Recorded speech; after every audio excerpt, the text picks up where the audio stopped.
Knights Academy. Training's in session. Alright. So, the following day you wanted to go back to the Mystic Sanctum, or you had something you wanted to put into play? Well,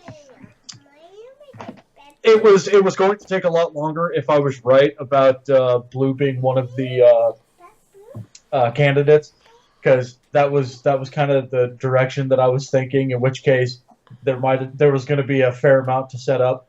Now it's definitely not quite so much, and I don't know exactly what time. I don't know. I feel like it wouldn't be the best idea for me to go at like dawn, even though I'd kind of like to. It might end up being at like noon, but it kind of depends on what everybody else in the party ends up wanting to do. If they want to just, like right away have breakfast and start cleaning, then I'm going to clean and be like, hey guys, at noon I'm going back into town because, I want to check out the Mystic Sanctum, find out where the teleport circles that we now have access to are, do some other looking up, things like that. Well, considering you have the possibility of actually putting one inside your guys' place, going earlier is probably not a big deal since, you guys are working on trying to figure out how to make this profitable, and that's an easy way to do so. So you could probably get away with going in the morning. Just telling them, look, this is a avenue of profit, and you're going to research more. So. Yeah, and I mean that's entirely reasonable. Other than that, then when I get to the Mystic Sanctum, like I suppose specifically, I'm going to be looking for the Master of the Hall, the same guy that talked to me yesterday, like about the investigation. It'll take him a few minutes to make himself available, but yes, he will. He is a busy man, so it takes about 40 minutes, but he'll get to you. Chloe, shh. That's fine, because before I actually talk to him, I want to look him over and see if he's got any like earrings, signet rings, things of that nature that have any sort of identifying group symbol. I'm trying to determine if he has an association that I want to know about before I talk to him. Give me a perception check. At advantage, because you're taking your time to really give him a once over, or twice over, or a 40 minutes worth over. Would by chance you allow me to also put guidance on it? Yes, that's fine. Okay. That's something you're going in with the mindset to do, so. Chloe.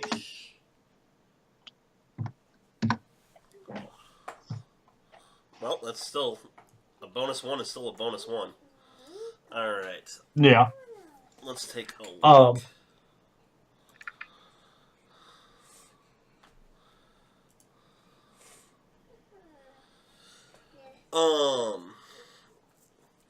He is getting up there in age. He's definitely settling down from what you're guessing is a life of adventure for his early years. He is human. Probably in his upper 50s to early 60s. You can tell looking at him, though, that he definitely had a more combat-oriented life. He's definitely got some scars to show for it. So he has seen his fair share of fights. You don't see any extremely signifying things except for Mystic Sanctum jewelry or anything of that nature. However, you do catch a glance of what looks like a... Here, I'm going to draw it on the map in the water. Let's see.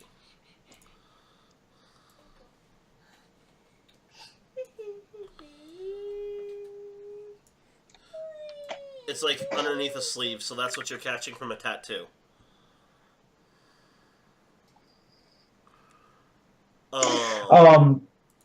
Specifically, have I seen anything resembling that marking? And the specific that I'm looking at is the night that I took a bodyguard job and ran into Saxon and the rest of the group at that spectacle event for that organization.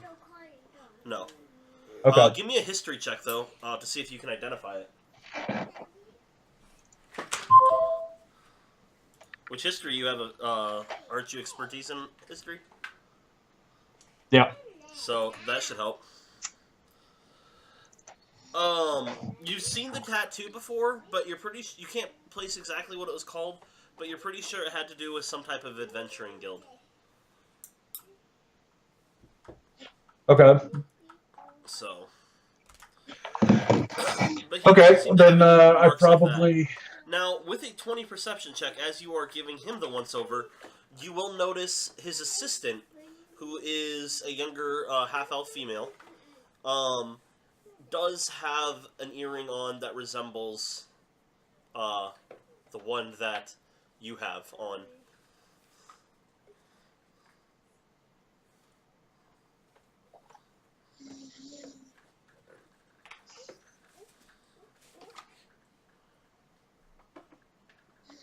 God, and I'm guessing there is no way for me to be able to determine what the target is of that earring.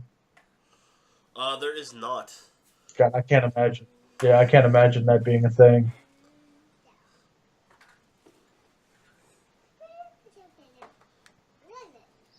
Okay, I'll just have to see if I can. I'll have to see if I can get him in there by himself. So it'll come time for where he can finally make time for you. What can I do for the newest member of our guild hall? I would like to have a word with you in private, if I may. Come on up to my office, and he'll look at his assistant, and he'll start speaking in Elven. Do you speak Elven? I'm gonna have to check. Okay.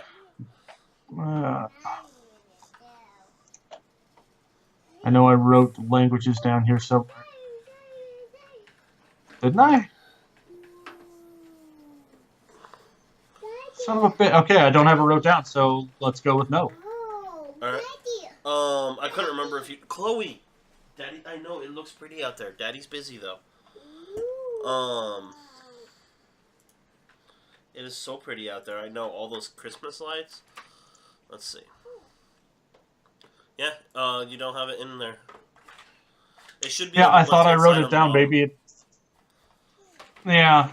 Unless you wrote it like... I don't know. Either I never did, or it was Gone. deleted with other stuff and I missed it. Hard to say for sure. Either way, like I don't think I was going to have access to a lot of languages anyway, so it'd be like Orcish and Common. Yeah, you don't get one. I for don't have anything race. that's given me a whole lot. You got 2 for being an acolyte, though. Yeah, but then wouldn't that just have been Orcish and Common? You have Orcish and Common, and you get 2 more for being an acolyte. That's part of the acolyte battle. Oh, damn. And honestly, Elven is one of the more commonly spoken languages in Awen, since it is one of the, not the like highest rate number of people, but there is a good like 40%, 35% of the population in Awen is half elf and wood elf. So it would make sense if your character spoke it. Is what I'm saying. If that was one of your choices, I know you do not speak Draconic. Nobody in the party speaks Draconic, which is ironic. Yeah, I don't think there's any way to try. I've been using the hell out of that one.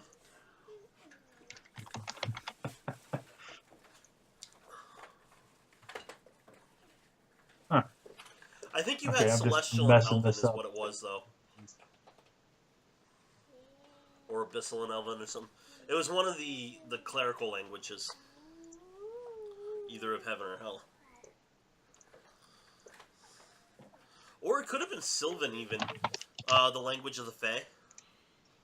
Being from the forest, that would make sense as well.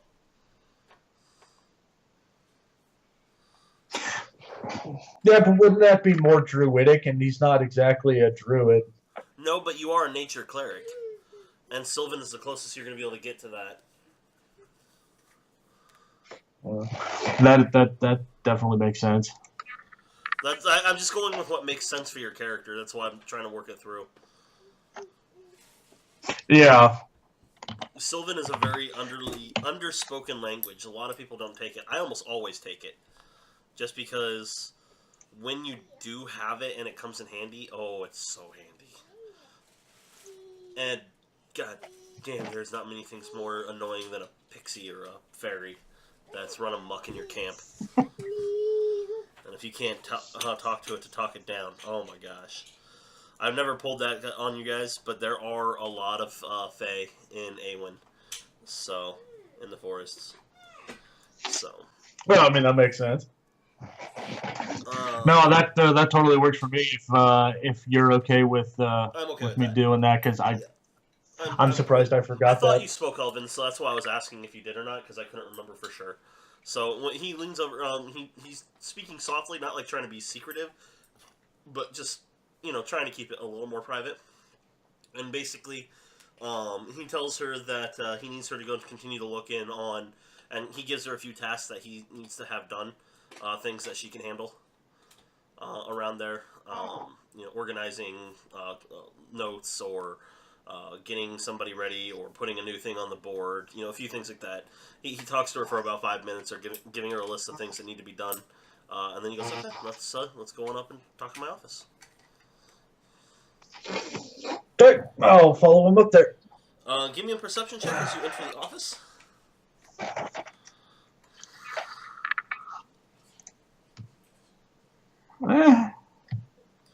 Okay. And so you enter the office, sit down. He does have a fairly nice office area.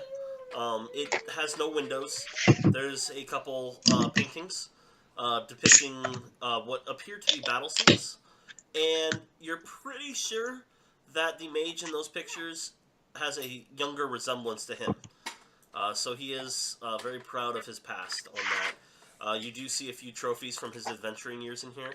But outside of a shelf of trophies, a couple paintings, and another shelf of books, the only other furniture in the room is 3 chairs and his desk. It is kept very tidy and very neat. Does he offer me a chair?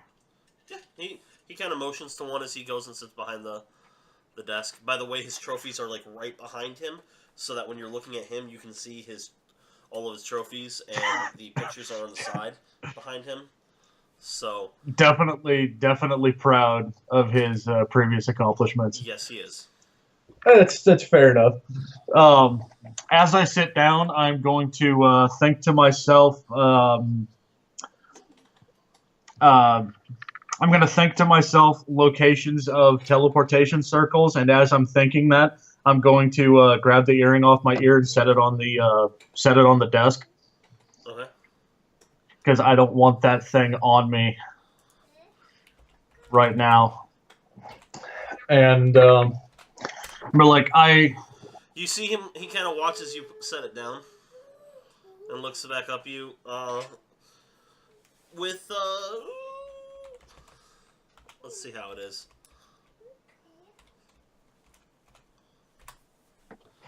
With kind of a little bit of a questioning look, but he doesn't say anything.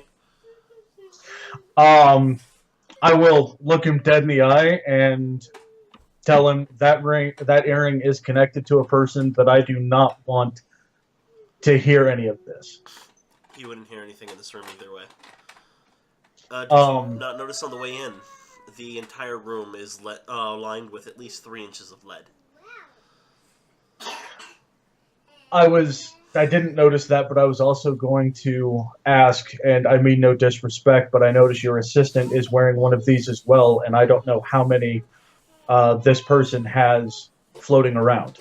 From what I understand, it's a sign of the worship of an ancient god, or that you know somebody that does. But I don't know very much about them. But they do communicate. That is interesting. The one that I have was given to me by a particular person, which I will be doing some more talking about.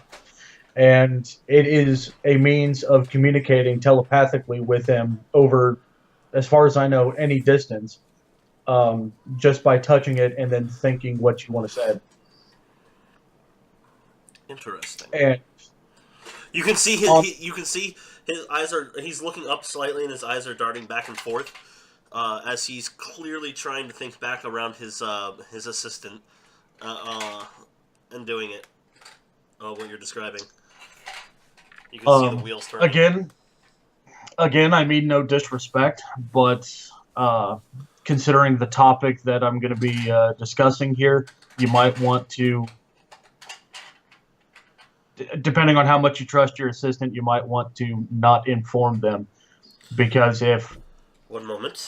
He pulls out a drawer, and he pulls out a book and sets it on the table. It's an old looking tome. He lays his hand on top of it, closes his eyes, and he begins chanting in a very low setting. And as he does, you can see glyphs start appearing out of it, and it goes up and starts surrounding the entire walls, giving a very dull, bluish glow to the entire room. And he finishes, and he pulls his hand off and leaves the book there. Now, I know we are completely safe to talk. I might be a little paranoid, but I feel these things are good to have in circumstances such as these. Well, my first concern is depending on how far this conversation goes, I could come off as definitely as a conspiracy theorist. But I would just want to start by saying that you were asking me, or rather alerting me to an investigation that was taking place regarding the murder of the council member and a number of guardsmen. Yes. You also gave me the scroll for see invisibility, as well as a scroll of truth seeing. Yes. Now, I will say that I have not used the scrolls, but the reason that I did not is because I don't want to tip the person that I suspect off. He is a very intelligent person and an expert when it comes to deception and manipulation. I believe that the person in question that you were looking for is a member of the group I've been associated with since I got to Seaport. Goes by the name of Saxon. He is a tiefling. From what I've seen of him, he fits the description of being a warlock. From my experience with him and talking to him, morally speaking, I believe he is well comfortable with himself to commit an act such as this. I believe the reason he would do so is because then, if he pulled it off, he would be able to go after the perpetrators, and when he caught up to him, he would be able to do literally anything he wanted and be justified doing so because of what they would be considered guilty of. I believe that he has invisible familiar, although he definitely tries to hide it and pass it off as an unseen servant. The reason I did not use the scrolls to try to identify the invisible familiar is because we live in the same estate. If he sees me walking around with an aura of truth seeing, he's going to wonder why, and I didn't want to tip him off to it. Now, he opens up another drawer as you're talking, and he pulls out a device, something wrapped in cloth as you're talking, and he's still listening. He sets it on the desk, and he starts to unwrap it very carefully.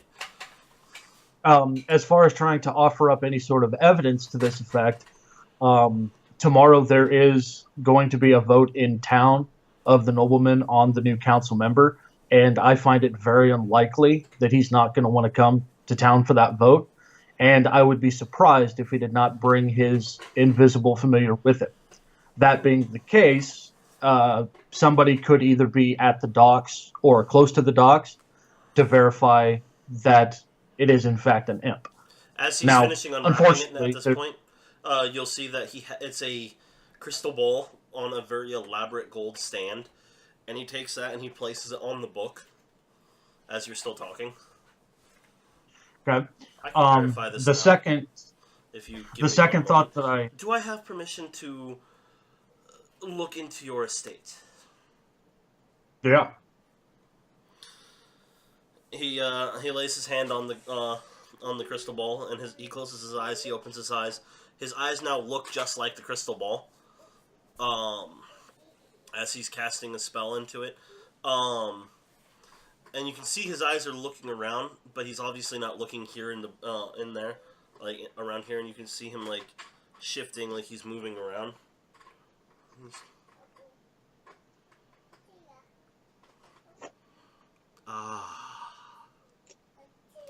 Pulls his hand off, closes his eyes, opens his eyes again, they're back to normal. Alright. Takes the thing, sticks it back on there, wraps it up very carefully again, places it back in the drawer. I have confirmation of what you say. There is a second bit as well. Yesterday you told me that the way that they were able to discover that the suspect in question had an invisible imp helping them was because they were able to utilize a spell to look back and be able to see the events as they unfolded. Yes. If that can be done again, especially for the same night in question, because if you ask around town, you will surely find that Saxon has an alibi for that evening for being in, and I don't remember the name of the tavern, but it's the one owned by the dwarves. Is that where you guys were? I thought you were at Red Dragon Inn that night. Oh, was it? Because I thought it was the one with the dwarves, because that's the one that we had gone to before, like actual Saxon. No, you went. It was so Red maybe Dragon Inn because you guys went to eat as well, and they don't serve as much food as the other one. Although they do serve food, it's just not the kind of food that Zyrat would have wanted to eat. Okay, so yeah, if you ask around town about Saxon, you will surely discover that he has an alibi at the Red Dragon Inn the night in question. I know that because I was there. However, if you can look back the same way you did to the murders in question, you would discover that the person that is at the Red Dragon Inn with me is not Saxon, that it is a disguise made to look like Saxon. And what leads you to believe that? Because I know that it was not Saxon that was there with me. So you know who was the conspirator with him? Yes. Do you think the conspirator knew of what his actions were that night? Honestly, I don't. But I can't be certain of that.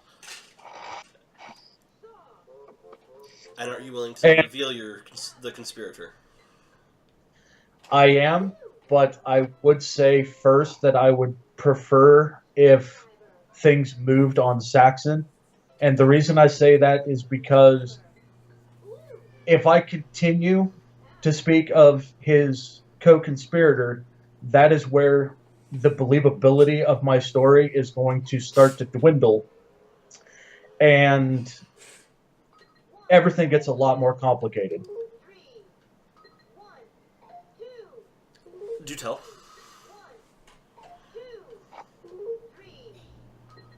Why would it become more complicated? I'm sorry, I need to have all the information before I go to the authorities with this, understand?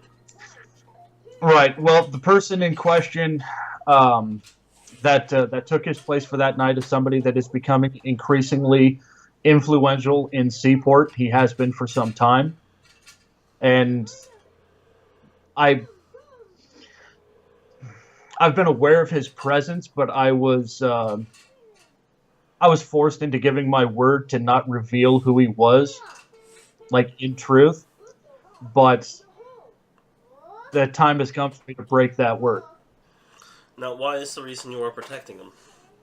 Like, outside of your word, it seems like this is... It's not so much that I want to protect him, it's that I believe if interest of him gets out too early, then he's going to disappear. I'm certain of that. And who is the individual? His name is Zerat. Or that's what I know him as. Zerat. And he owns... he's the one that owns the blue home, or the... What is it called? The Blue Dragon's Lair warehouse. Yes. That explains a lot. Well...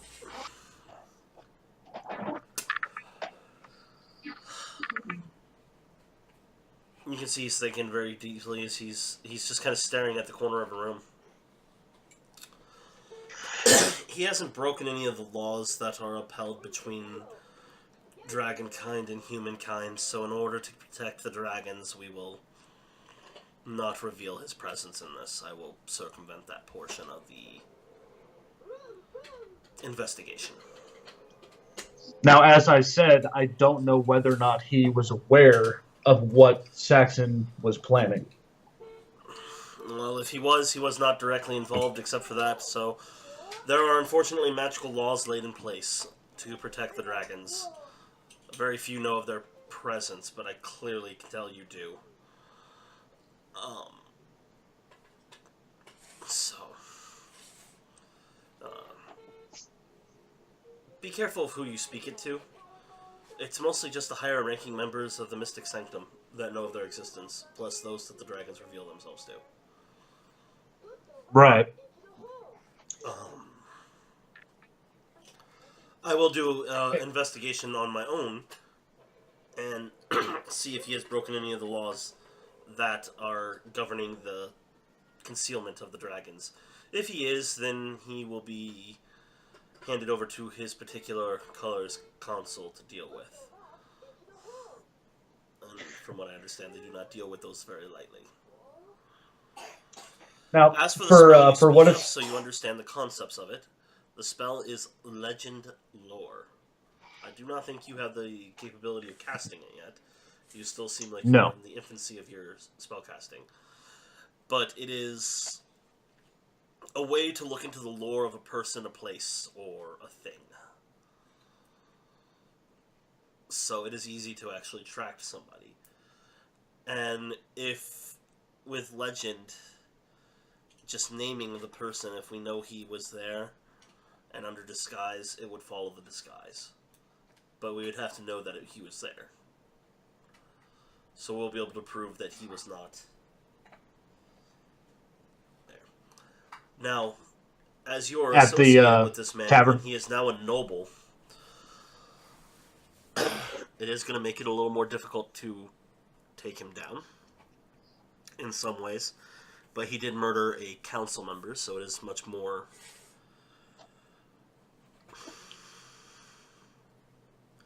dealable. This will, since you own property with him, cause flack back on you and your party. Not surprising. I doubt it will affect you as heavily as it would have if this information came out without you coming forth. Is anybody else in the party aware of his antics? His doings?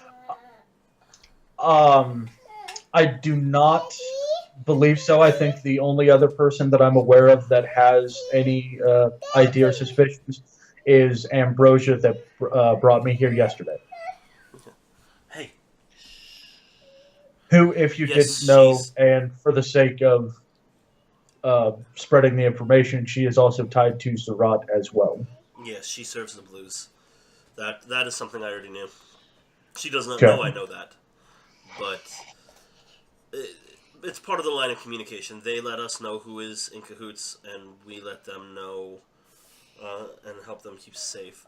I was a little surprised to hear that you knew about them, since I hadn't been told that. Zyrat is a little too young to understand the full implications of the law, though. So he hasn't reported things as he needs to. Yes. Well, we'll deal with that in its own manner.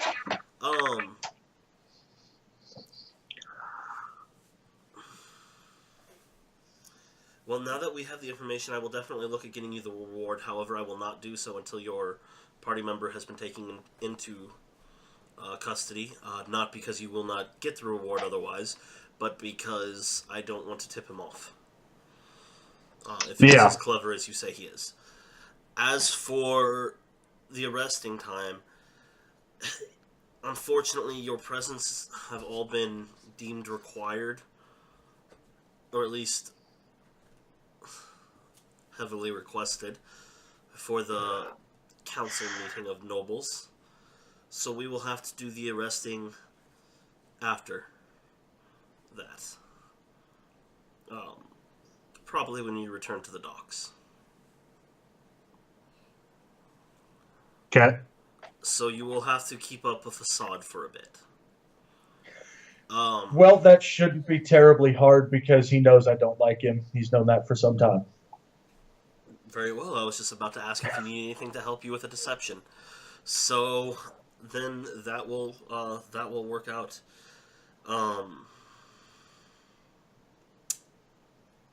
Yes. Good luck at the meeting, and good luck keeping this under wraps for now.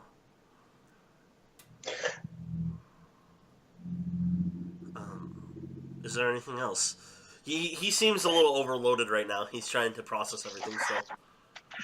Well, I suppose even though I like to think it won't be necessary, you mentioned getting something to help my ability to deceive. Maybe just in case, it wouldn't be such a bad idea. Is it a magical assistance? Because, okay, that in of itself could be enough to tip him off. Then... Okay. I think we're better off just not doing anything of that nature. Huh? Can he see invisibility? Not that I know of, but... He'll pull out a ring box and slide it over to you. Just return it to me after his arrest. When you activate it, you put it on, you can actually, at will, make it invisible. I don't know about his imp familiar, though. Imps cannot innately see it on their own. They can sense presences of creatures that are invisible, but not objects that are invisible. Okay. So you should be fine on that one, unless he himself can cast see invisibility. Not that I know of. At least he never has. And if he does, you just say that you've been wearing this ring the whole time. This is a ring of concealed thoughts that won't allow him to see your thoughts unless you wish it, which will help also with the use of that earring. He will not be able to push his thoughts into yours unless you willingly allow it. Okay.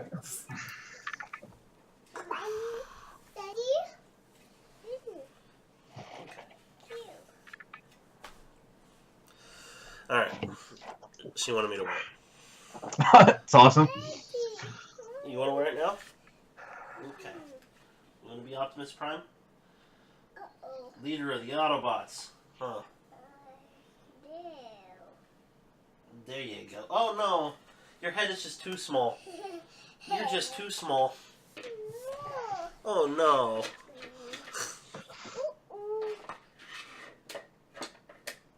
So, yeah, he will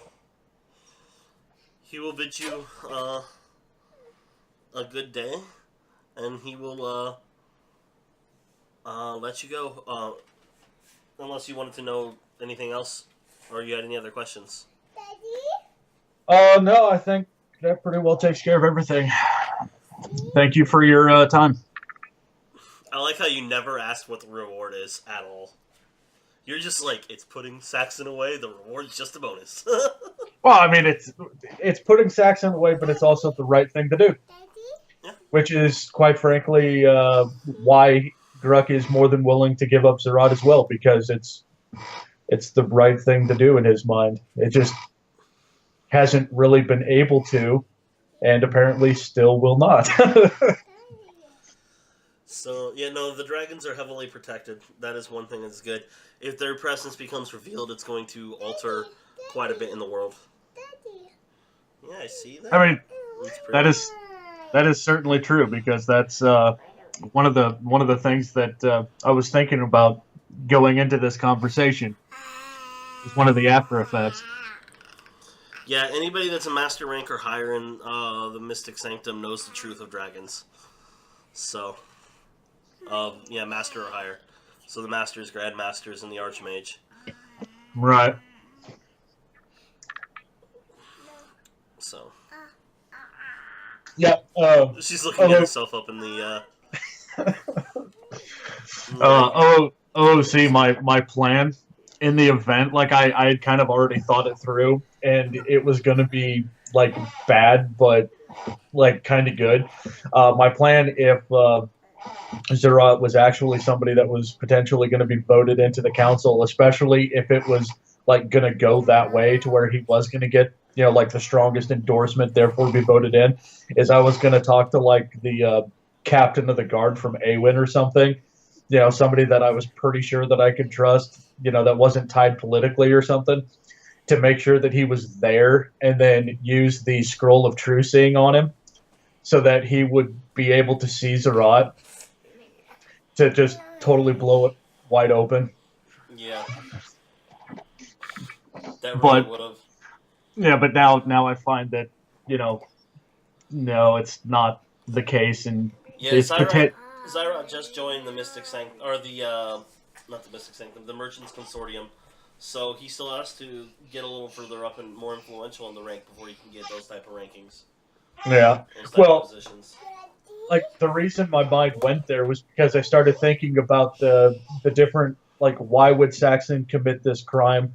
Why would Zerat help him? And I'm like, oh, wait a second. Matt said that the merchant that, or the councilman that was killed was a member of the Merchants Guild. Who do I know is most likely trying to climb the ranks of the Merchants Guild? Yeah, And by having that specific councilman killed would possibly give him the opportunity to become a council member of Seaport. he Which would I have know known he that he was wants high enough rank, and honestly, OOC, he has no knowledge. He had no idea what he was gonna do. It's just he owed Saxon a favor, and Saxon cashed in.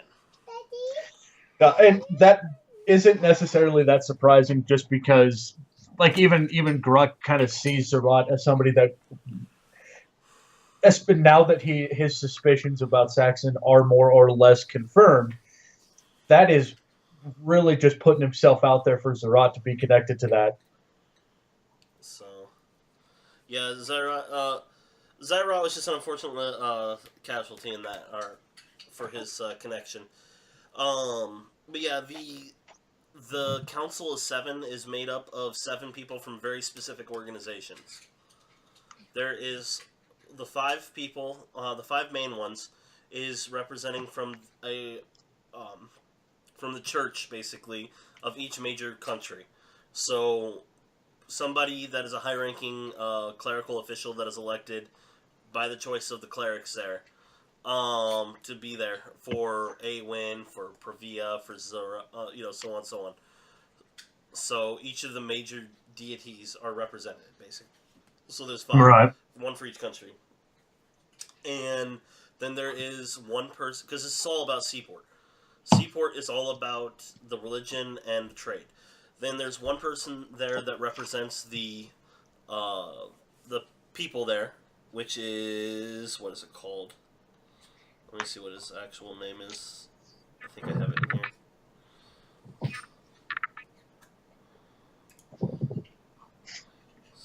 Malik.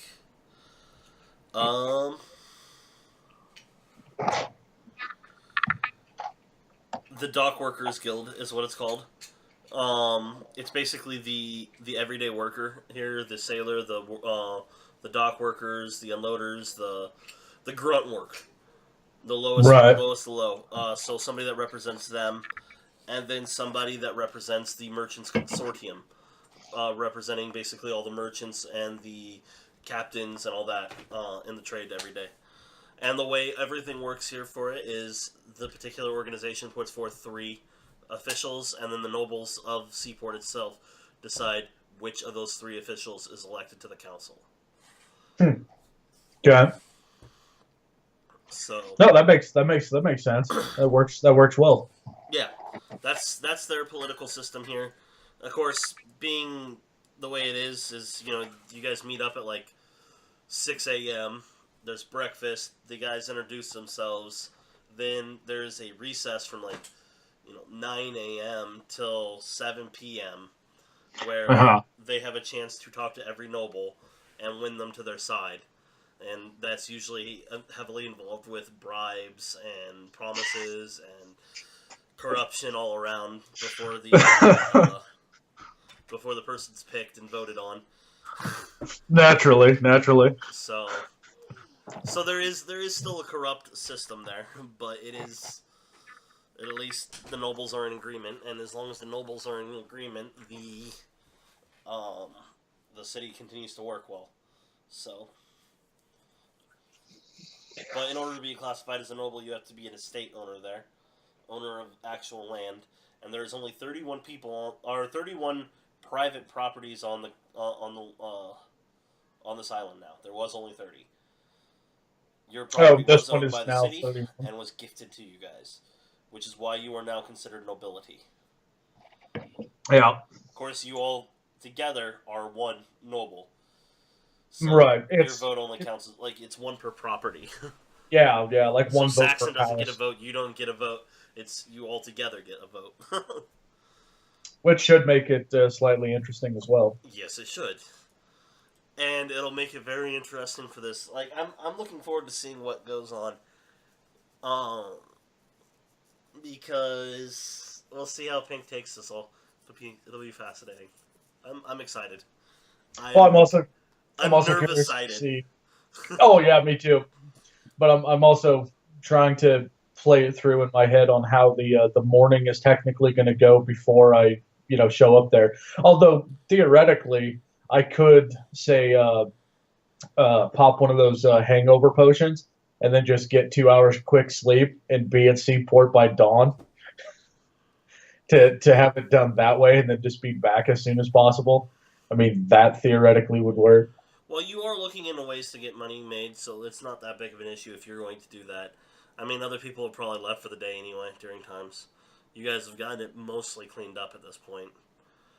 It's Yeah, mostly because we skipped ahead like 2 weeks to work on cleaning. that's 2 solid weeks. Now it is a huge estate. There's still many places that need to be done. But you guys have what 2 people that work for you already, one of which does it for free, the other one which is paid for by another person. So you don't have to worry about that. But in order to have an estate of this magnitude be run, where's my dungeon Yeah, master's guide? God, you told us before. It's like it has to be run by like 17 people. It's ridiculous. There's a lot of people that are involved in an estate running. Let's see.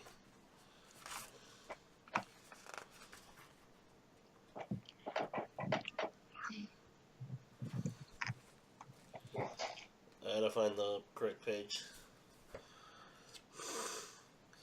Um,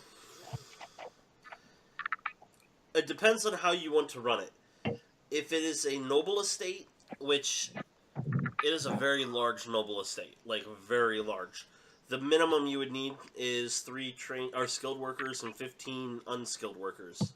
Hmm. However, the way you guys are talking about running this is more like a outpost or a fort or possibly even a palace.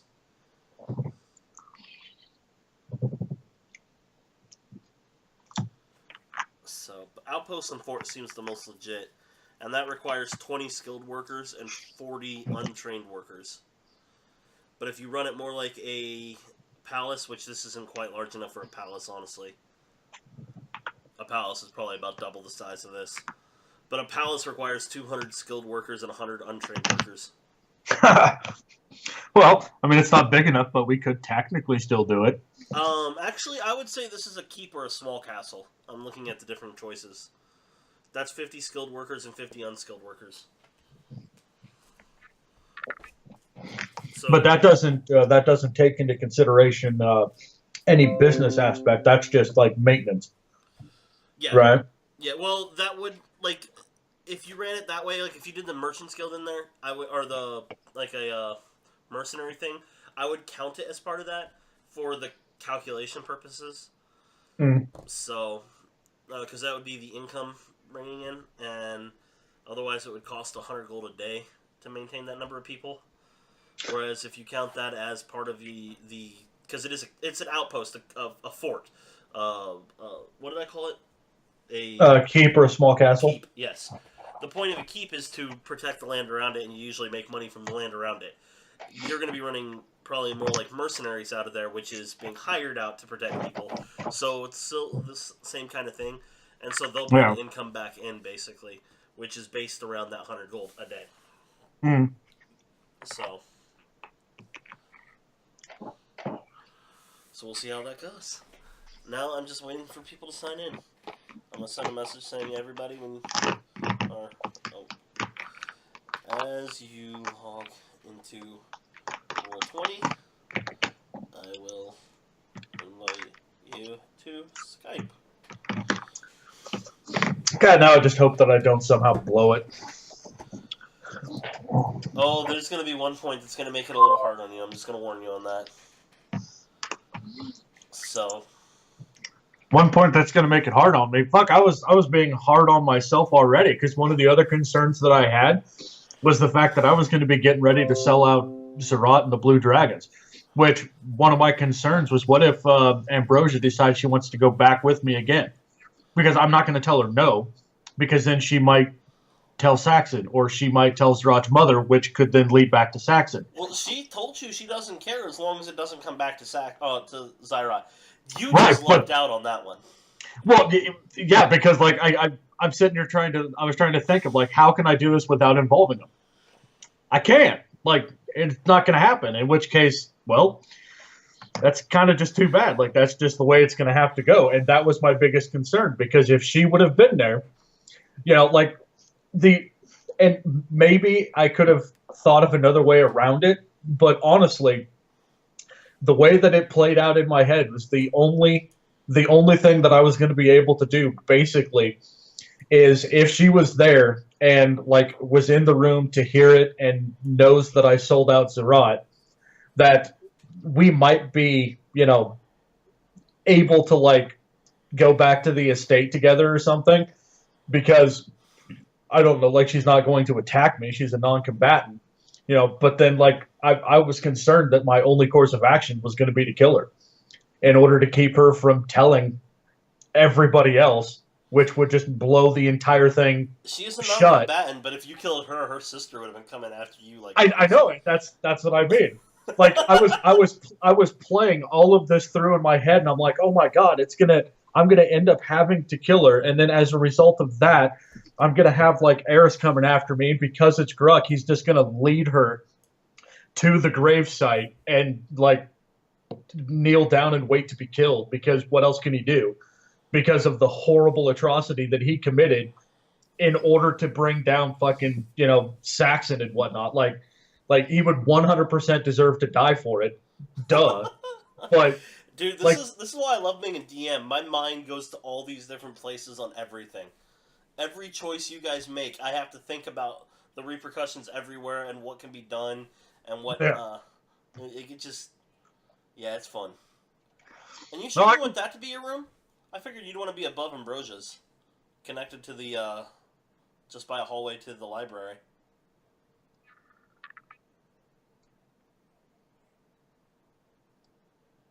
Well, I liked this side because of the windows. To be able to see outside, because, you know, like, he is still the nature cleric. That is true. That makes perfect sense.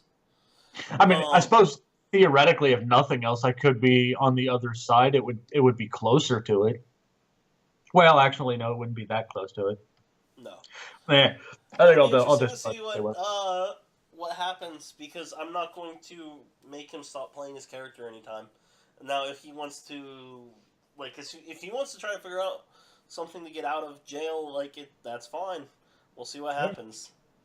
Yeah. Maybe he'll die in the arrest attempt.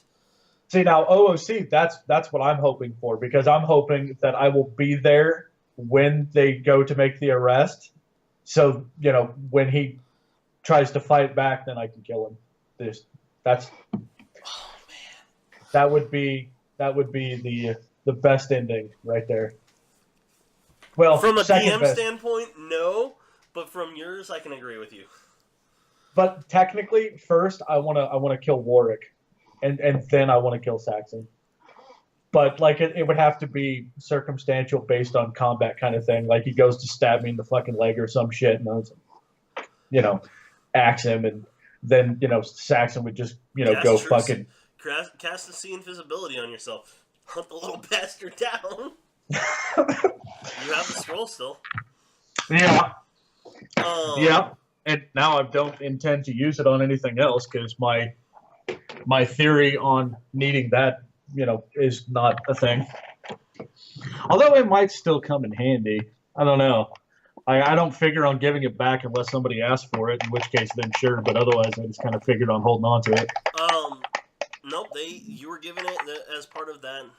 Like it was already paid for.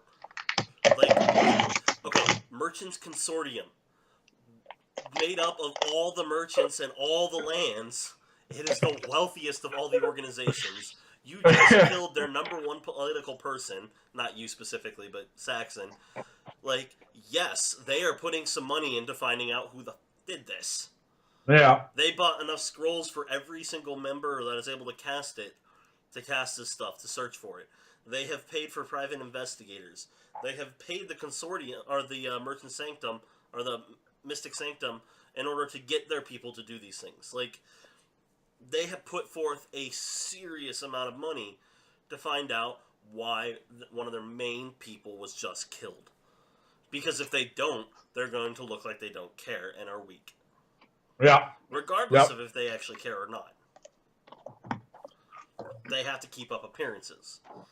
Oh, yeah, absolutely. So, yeah.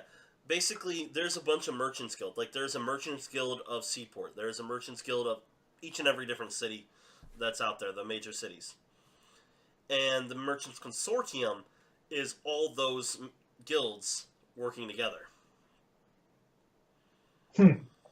Out of curiosity, would I just had an afterthought question for the Master of the Hall pop into my head.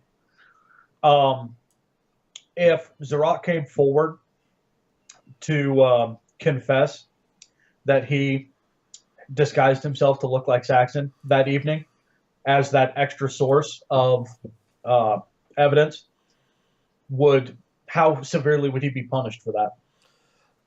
He said he would deal with that. That's probably not something that's going to even come up. In other words, there's probably going to be a mage that's going to go confront Zerat before everything happens. Mm-hmm. So, fair enough. Bring him back to the guild, talk to him in private. So, probably scare the piss out of the poor kid. But it's not a Blue Dragon's way to work through assassinations. That's more of the Reds' style. So, he actually probably would not be okay with an assassination. They're more about manipulation and use of people, not the murder of people. Reds are all about blood. So stands to reason, I guess. Although I still have to, like, I really do still need to go back and do a lot more investigation when it comes to the Red Dragon Inn, just because it never would have dawned on me beforehand, before meeting Zerat and him having his Blue Dragon's lair and his mother having the Blue Dragon something else, and it's like, yeah, it kind of makes me wonder now whether or not that is a trait of only the Blue Dragons, or if there's somebody hiding in that inn. Best way to hide is out in the open. And hey, yeah, it fits because I never even considered it until I know of a source of those names. Now I kind of want to know. Hell, I might have to use the True Seeing Scroll on that. Just fucking walk in there and take a look around. Whoa! Oh, come on, people. I need people to sign in. I want to get this going. I know it. I want to find out whether or not it all gets blown to hell or if my plan holds up. Do I have to call Pink?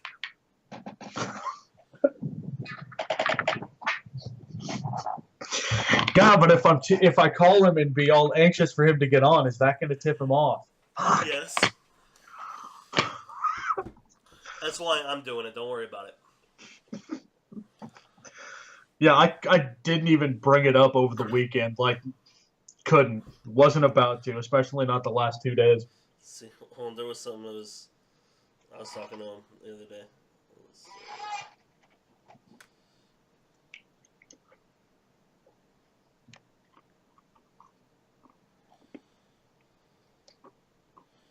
That must have been an actual conversation. I don't. He said something. Let's see. Oh, here it is.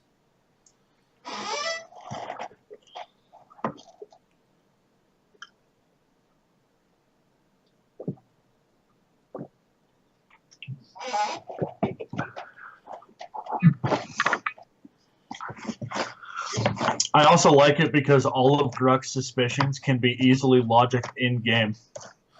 Yup.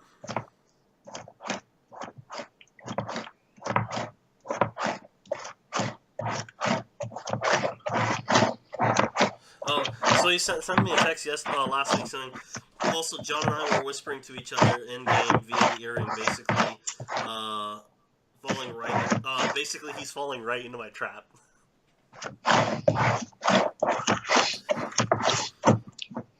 What of Gruck getting like pissy and teeing off the way that he did last game? Yup. Yeah, I figured. But honestly, I had to admit I didn't even really think about it at the time. But no, that actually was an ideal response from Gruck, just because he doesn't like Saxon, like just in general. He's been forced to deal with him. He took damage, and that pisses Gruck off when he takes damage. You don't like it, And then to have fucking Saxon be a smartass like that, when Gruck is not the fucking sneaky guy that's supposed to be out front in the first place. Oh yeah, he was pissed.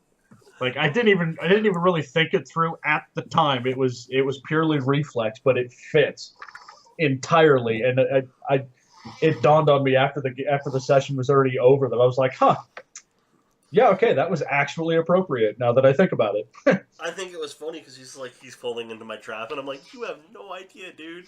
You have no idea what's going on. Like,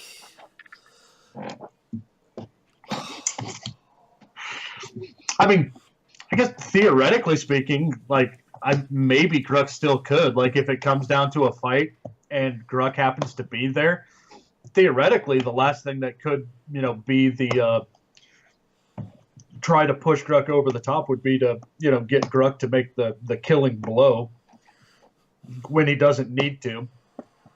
Because I honestly debated that with the knight during the fight on the ship because of the crit that I took.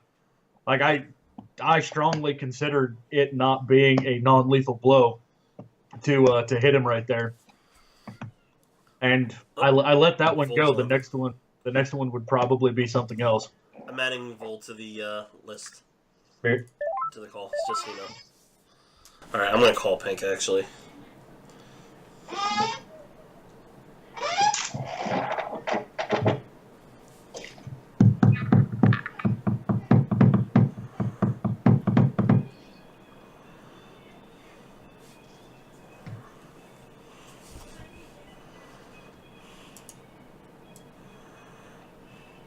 You guys.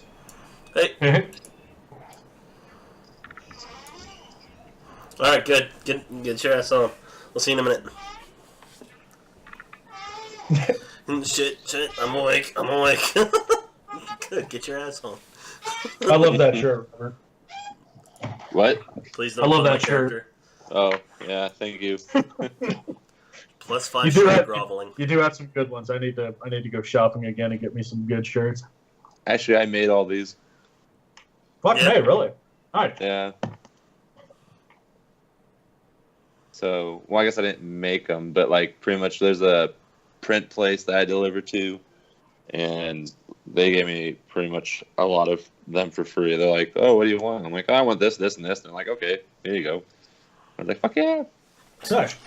To find out how much it costs to make a run of shirts there. To make what? To get a run of shirts. Like how pretty much for. Because it'd be fun to make one for the party. I could make one for the party. I actually thought about making the Criddles Taste the Pain bow. Dude, I've seen that one. That one made me laugh so hard. Yeah. I really want to make that one. But I mean, like, if I wanted to make one of my favorite shirts, ones I've seen, though, it has the dice, and it says, "The dice giveth, and the dice taketh away." I think it happens. Yeah. For shirts, it'd be about like $10 a shirt, or tank tops would be like $7 or something like that for a group. Noted. Hi, baby. We're waiting for Pink because he overslept. I just called and he answered, shit, I'm awake. You're lazy. Like, come on, dude. You're supposed to be on a half hour ago. How am I supposed to kill your character if you're not even here? Well, I'm putting very cranky kids to bed. Okay. Why? Because Dexton's been cranky for the last 4 hours. I'm sorry. Just my Give him- take it one day at a time. Give him some whiskey. That'll settle him down. Yes, because that's totally illegal. I don't know. I'm assuming my mom did for me. It was probably beer though, not whiskey. Yeah, well, like, life 20 plus years ago, 30 plus years ago, still had different She's like 20 plus, 30 plus. How old are you? Do the math. I'm still... Yeah, it was a lot Yeah, different you back give then. me- I used to. Give me My the mom 7 used to to 8-year-olds give me still her legal, beer but- to hold it while she was driving home because we didn't have cup holders in the car. That's awesome. We're not The checking one whiskey the one bottle time open. she did it, I gave it back to her like half empty. Was she mad? Yeah, yeah, she was. I mean, she doesn't like smack me around, but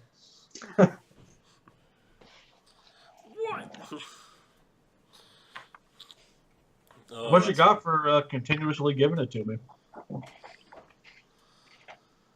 Oh man, come on, Pink, come on. He just doesn't want to die. People. Yes, I do.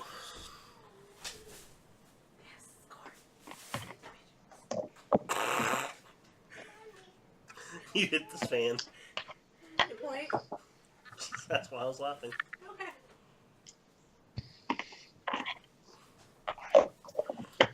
Alright.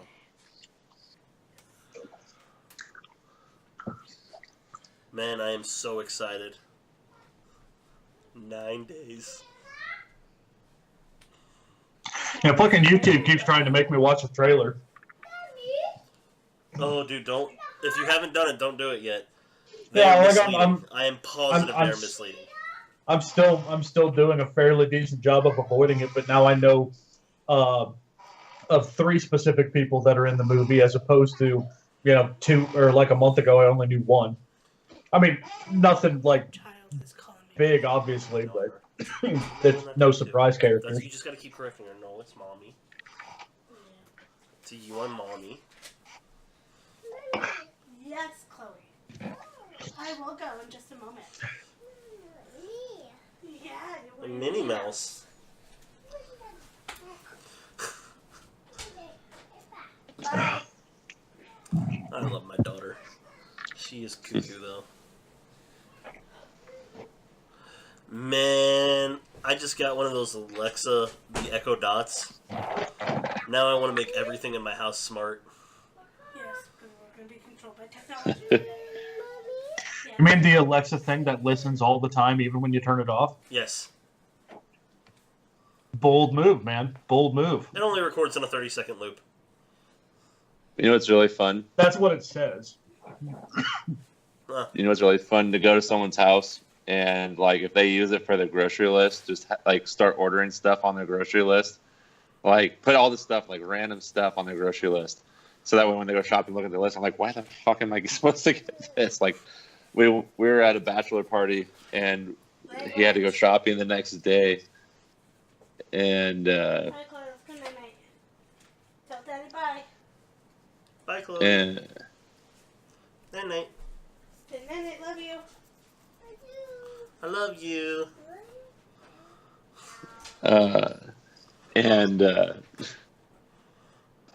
pretty much we had told him to get like 5 Pause. dozen bananas or whatever, and 3 loaves of bread, and 2 30 whatever packs of beer, and just like random stuff, and then like socks, condoms, random shit like that. And then Tampons.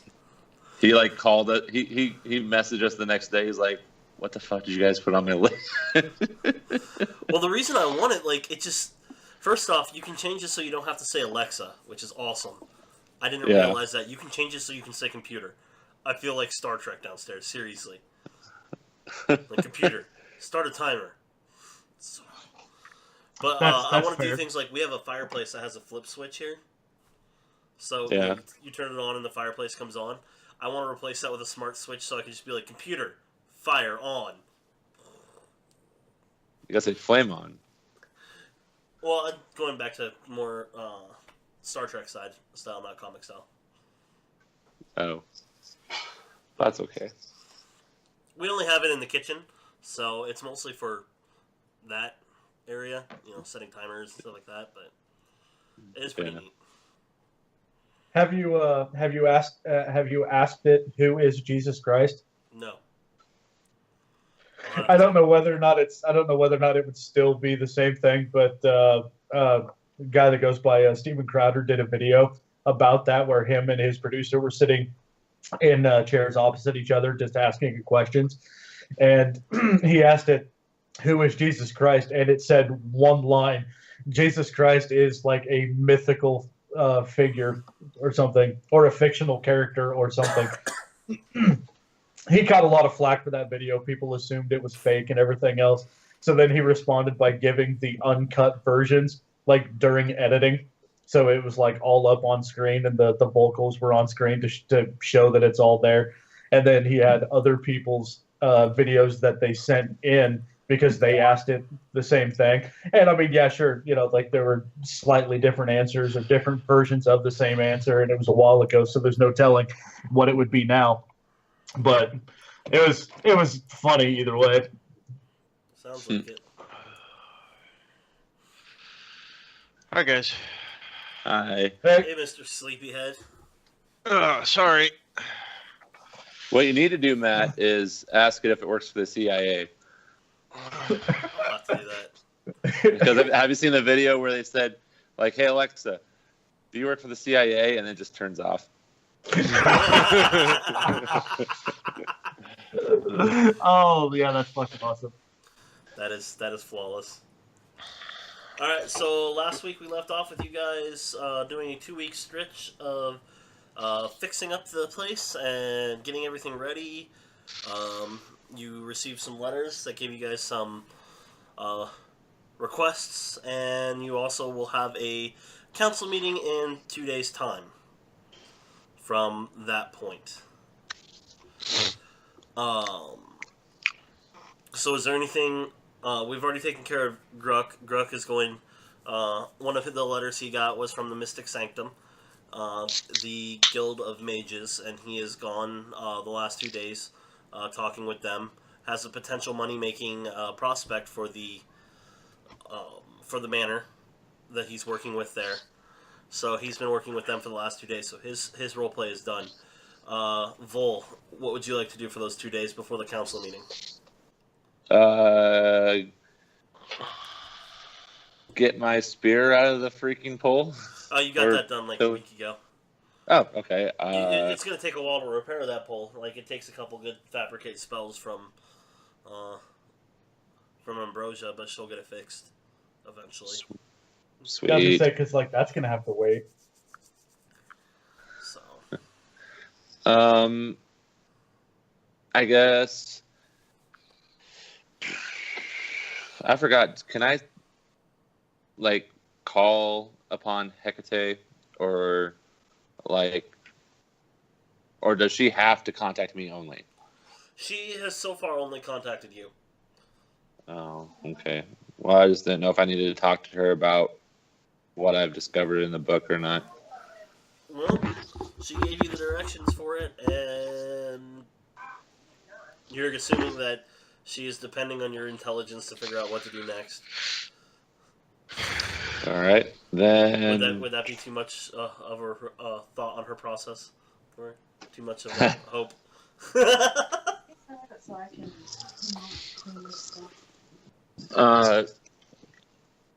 I know. No. No, you have pretty good directions on what you're supposed to do. She basically just gave you the key for getting into the God's Tower. Okay. Then And I also don't. hinted at legendary items that were left by the gods to the world. So, Okay, then I guess other than waiting for the voting stuff or whatever, I really don't have anything to do. I'll just meditate, I guess, and keep cleaning like you have been. yeah. Get things done. Alright. Quick side note on what I did at the Mystic Sanctum.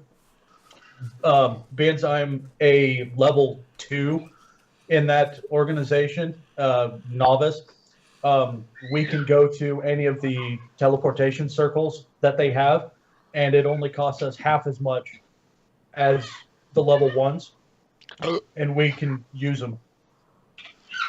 And there's like 12 of them throughout Worldwide. yeah. 12 public ones. As you rank up, there's more to access. Yeah. Still, it's options for faster travel at the at obviously cost, but could definitely be worth it.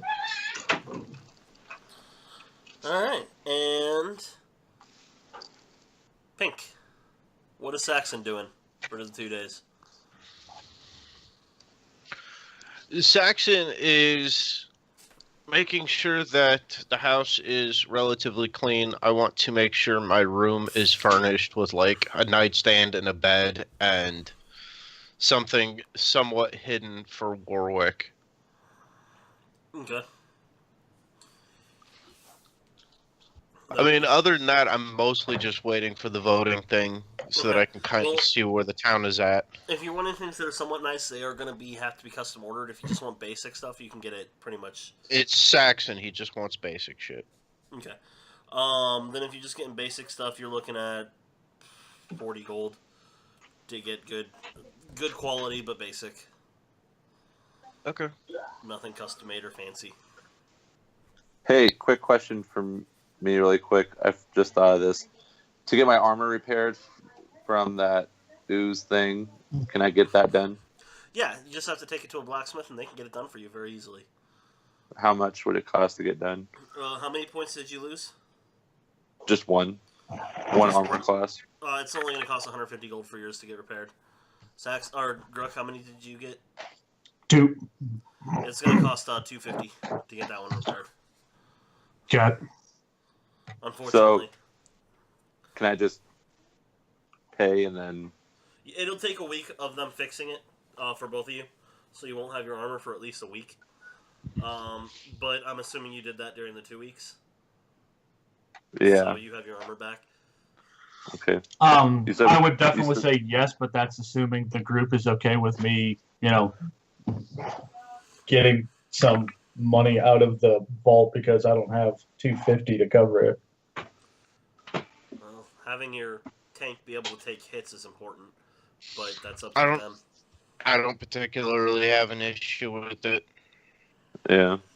I mean, there's probably a sarcastic comment or two. Something about me not being a very good meat shield in the first place. Yeah, something along those lines. Like, to be fair, he's probably making a snide-ass remark as you're doing it, but he's going to also, make it very obvious he does not have a problem with you grabbing some scratch. See, now, if you'd woke up sooner, you wouldn't be tired, and you'd be able to come up with that snide-ass comment. Yeah, well, why don't you shut up? Ooh, classy. You need a coffee, dude. It's brewing.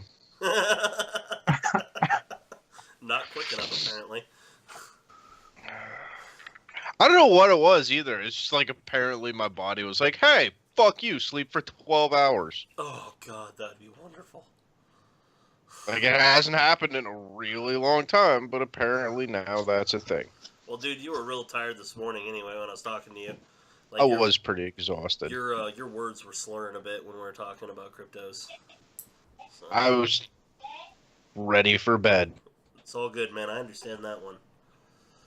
So, alright, so the 2 days will pass. It'll come to the day of the council meeting, the Council of Nobles meeting. to let you know how this works, and you guys would be completely aware of this before this day, it meets at dawn in the council hall. Basically City Hall, basically. It is an all-day event. It's not just, you go, it's an hour, and you're gone. It is an all-day thing. They make a big to-do of it because it only happens when someone dies. Is there food? There is food. I was All just three gonna say- meals are provided by the best caterers in town. You guys will show up for breakfast. Everybody eats. Then the candidates will introduce themselves. There'll be a couple little speeches, and then there's a recess from basically 9 a.m. till 7 p.m., which includes lunch and dinner. And during that time, it gives everybody time to talk to each other and the candidates to go and talk to the nobles to try to win them to their side. At which point, at 7 o'clock, everybody returns to their place and voting is cast. There is a total of 31 estates that have votes. Your estate counts as one vote. In other words, you guys have to agree. Fuck. Or at least 2 out of 3. At least 2 out of 3. Or, however you want to do it. I'm not controlling this, so. The one left alive is the one that gets to cast the vote. Okay, OOC, the urge to, if we disagree, I have the strong urge to be like, look, the only reason there's an opening is because of me. I'm not going to say that in game. That is purely an OOC comment because I'm sure the two of them already have it figured out. That's a classic slip of the tongue. Yeah, that kind of thing happens all the time. So it is an all-day event, like I said. So you guys will go. Nobody shows up in armor, although people are wearing weapons. They're mostly decorative weapons. I told you those flying clothes were going to come in handy. So you're saying we can take them all? You could just go on a murder spree if you really want to. That gemmed blade that you guys rescued from Zyrot back in the day? Yeah. Oh, what smug son of a bitch has that? Yeah, one of them actually. It is there. It is one of the guys there. So, a weapon never meant for, it's a lot of people are carrying weapons very similar to that. Weapons that are never actually meant for combat. And then there's, Vol walking in with a mace on his back, unless you got a new greatsword. That's a mace still stained with cobalt blood, as he never cleaned it. Wearing very nice clothing with a mace that reeks of death. Sounds about right. So, as I said, it starts at dawn. Ambrosia is very specific and gets you all up very early to get going for this. It is not something you all can miss. If you really want to miss it, she's not going to stop you, but she is making sure everybody is awake well before dawn. So is everybody planning on going to the council meeting? I think we probably should. I would agree. I'm there. All right. I'm probably a little grumpy in the morning. Bloody Mary full of vodka, blessed are you among cocktails kind of thing. Makes sense. As for knowing how Saxon thinks, are you taking your eyes and ears with you? Duh. Okay. Just had to ask. Because listening in on other people's conversations on the other side of the room will be really fun. That actually makes an interesting question. I don't remember if the player's handbook had the row speed for a rowboat, because that's all we got right now. It takes a bit. So we have to probably leave 5 hours earlier. Well, I guess I was either my owl can keep up, or it's just Oh gonna be god, yes, landed. your owl can keep up. No. Here. I have an idea. I'll be nice, and I'll pull the boat. That way we get. So you're moving We'll about get 3 there miles per hour. faster. That's a good It's point. not hard to It's move. his dragging speed faster than our row speed. And honestly, have you ever tried to move something in the water? I don't know if you've ever been in the water. I can move a boat that weighs 16 tons. It's not that hard. Once you get it going, it's easy to keep pushing. So, or pulling. I'll stand on the back and just cast Eldritch Blast to try to give him that extra push. Activate the NOS. Alright, so you guys will get there in a timely manner. This is probably actually something you'd figured out before. I'll cast Prestidigitation a whole bunch of times so it looks like I'm casting Eldritch Blast, but I'm not really doing anything. That's even better. Doesn't haste come with the move speed increase? Yep. Do you have haste? No, I don't. But I was just thinking, I wish I did, because then it really would be faster for Vol to just pull us. So, yeah, it doesn't take all that long, honestly. Like with where you guys are.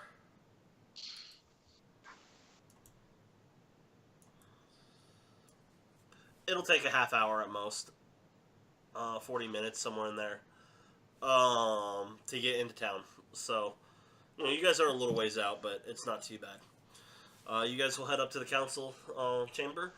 There is very elaborate tables set up. Each noble has with them usually a significant other and a small staff of servants that are waiting on them hand and foot.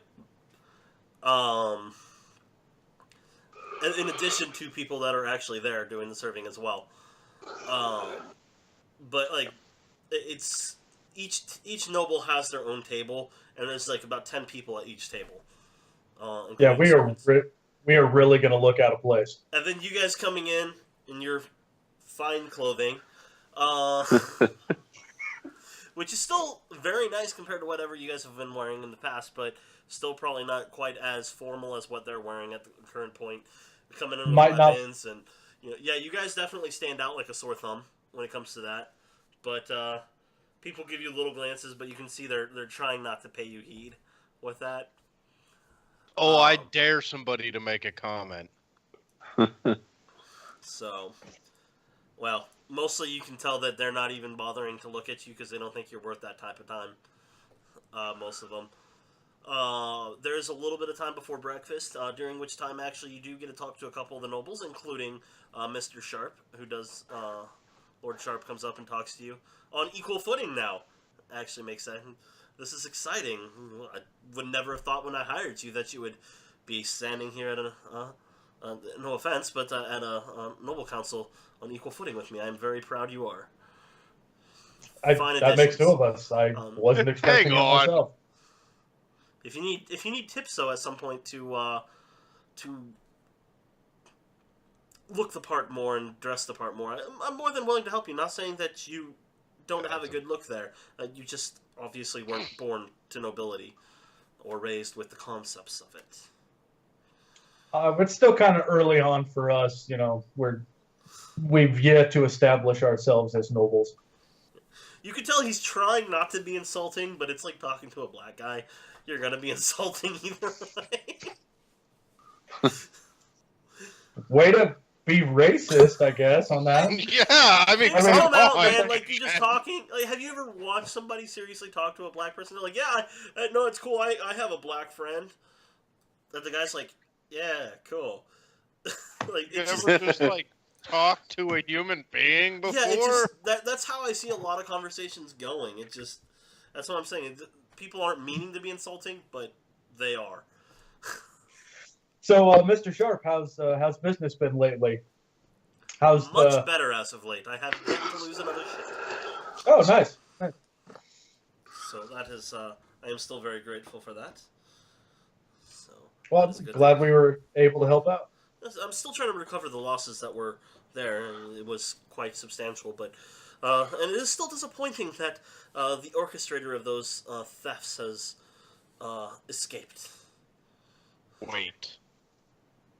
So, I feel like it is a matter of time before that will be rectified. I do hope so. I do like seeing justice done. So, Is the Captain Bjorn here with you? I haven't seen him since that day. he's out on the sea. Huh. his favorite place to be. So, Makes sense. And a couple of the other nobles have come over and introduced themselves. You can tell they are on the lesser end of the nobles. The nobles that are old blood here are definitely keeping to themselves, nose turned up type thing.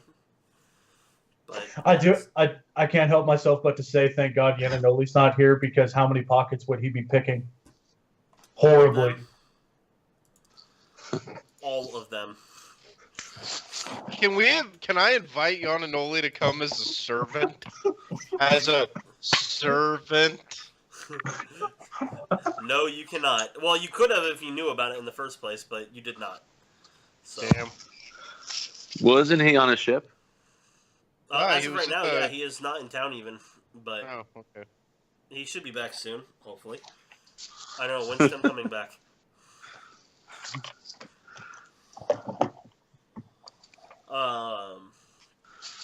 So as during breakfast time, there's a few people that'll get up and they'll speak of the history of the council and things that a lot of people here seem to be yawning through. It seems to be tradition to go through. Then the one of the people will get up, a elderly man. He gets up and even with the murmurs that are going through the crowd during all the other speeches, they do come down, and nobody's speaking as he gets up to the podium. Knowledge history check if anybody wants to see if they know who he is before he starts speaking. Absolutely. Maybe. I got this. God, why do I even bother having a 7? Like, why? Just... Well, Gruck and Saxon will know. Vol, you realize he's part of the Merchants Consortium. Past that, you're not sure. The other two, Gruck and Saxon, like I said, you guys will know. He is the head of the Merchants Consortium. So he is probably one of the richest motherfuckers in the world without being royalty. So he gets up there. Thank you all for being here. The Merchants Consortium is very grateful for your presence. Although it is still with heavy heart that we must get together in this situation. He was too young to die. But, alas, we move forward, as we all must.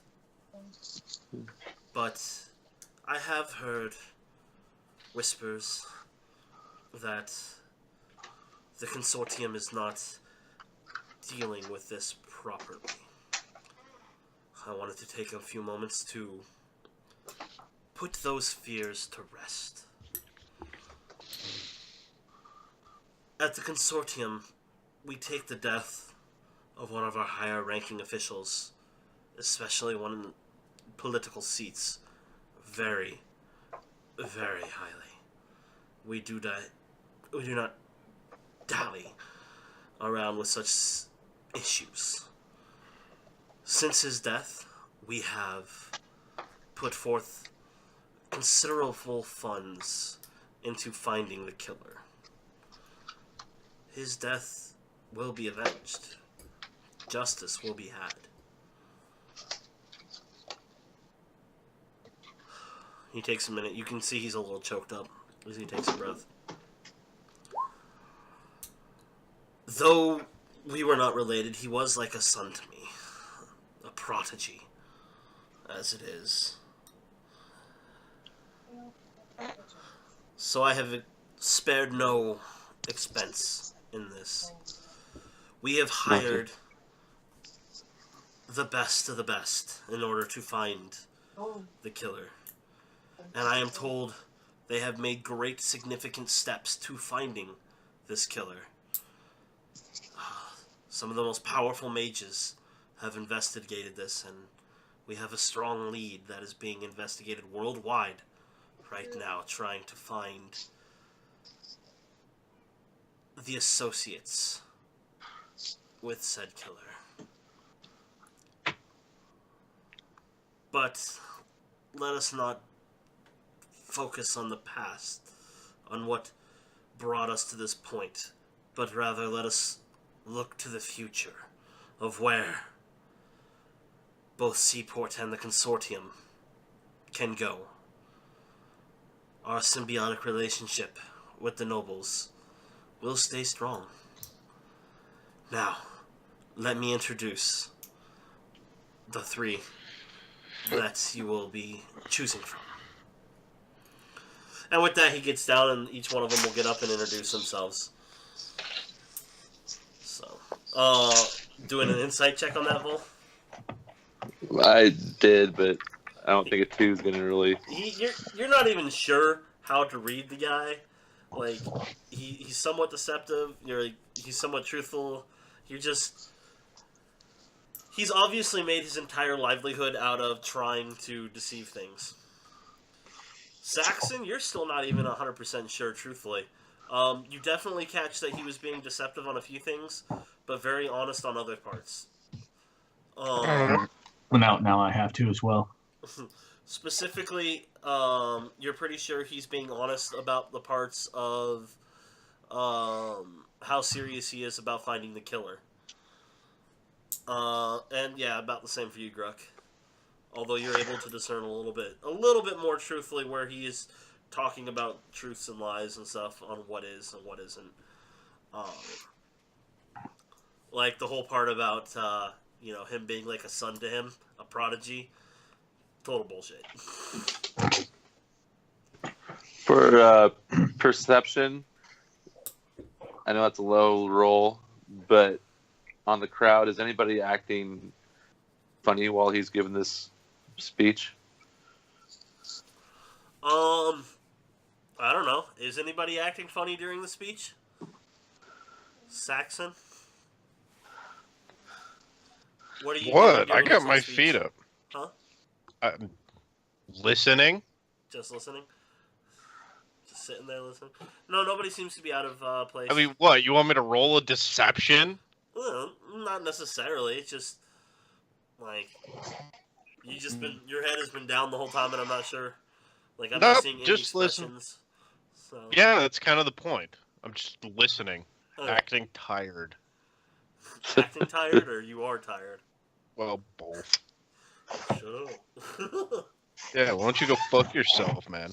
Can I run to the bathroom real quick Yeah, for like 30 seconds? Pink probably needs to go grab his coffee anyway. Yeah, it's Is probably this good. I'll be is this right back. OOC? That's like my favorite thing of the day is that first sip of good coffee.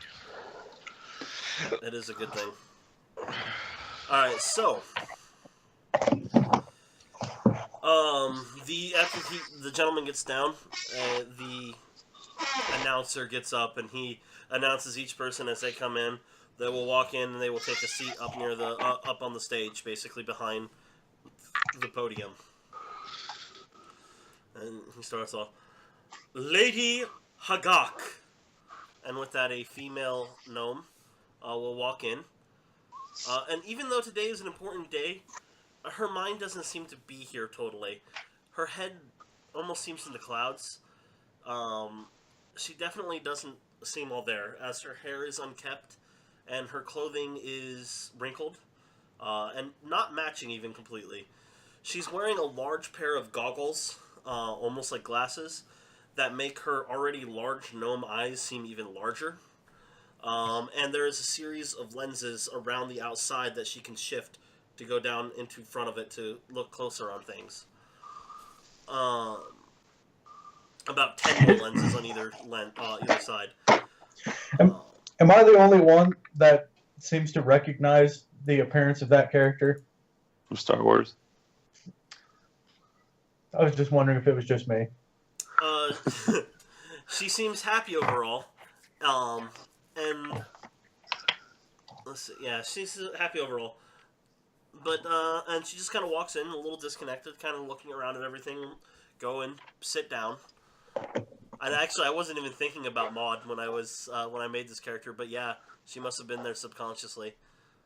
I was almost thinking what is that chick's name from Harry Potter? The psychic chick lady. Yes, her. Yeah. I can't think of what her name is, but almost that crazed look. Emma Thompson.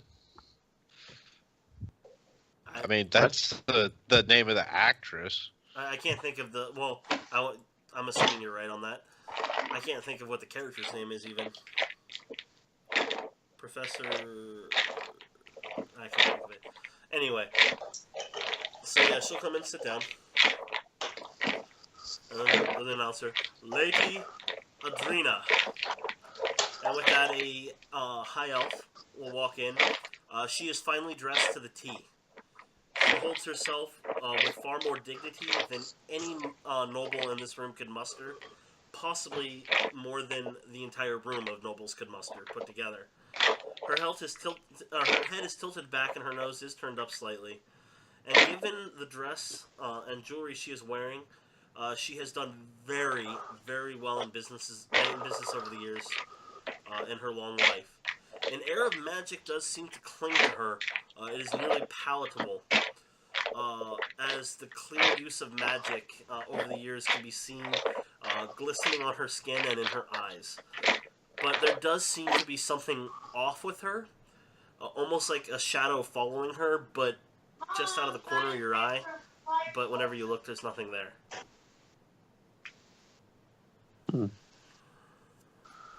And the last one, Lord Galvin. And with that, not elderly, but an older male will come in. He's probably in his late 40s, wearing a small pair of spectacles that barely rest on his nose. The man enters the room, very well dressed in earth tones. There is 2 halflings with him that are carrying a box filled with a dozen books, ink, and ink pen. He holds his arms kind of close to his body as he's walking into the room and heads straight for his seat. Pulling out one of the books, he opens it up and begins taking notes using the magical quill that starts writing for him. And what you're guessing is probably just his thoughts that are being written down as he's looking around the room and it's just writing. Let's see. The 2 halflings, after putting down the thing, will start to wait on him, pouring water, stuff like that. As he sits back, leaning in his chair, his hands in front of his face as he's just kind of watching the room. And that's the introduction. Breakfast will go through or you guys will finish up breakfast, and at that point, the recess will be called when anybody can get up and talk to anybody at this point. So this gives you guys a chance now for you to get to know these people, ask questions if you have any of them, and see what can be done. And then at the end of the day, we will make our vote. And just FYI, I am actually putting a time constraint on this so that we get through this, because there is a time constraint in the game as well. At 9 o'clock is when we're voting.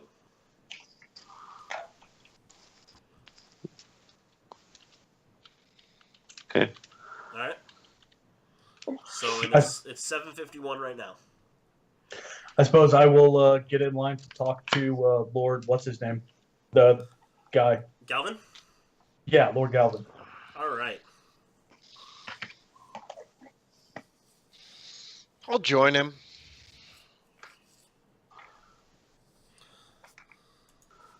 I'm gonna go get in line for the high elf.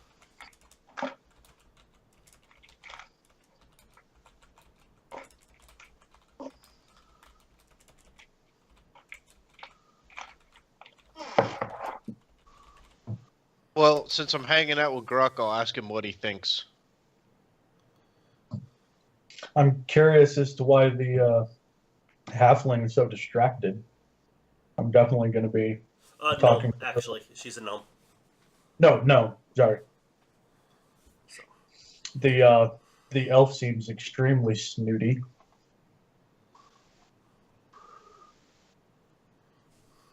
And I'm kind of wondering which of them or all of them are going to be willing to bribe me for my vote.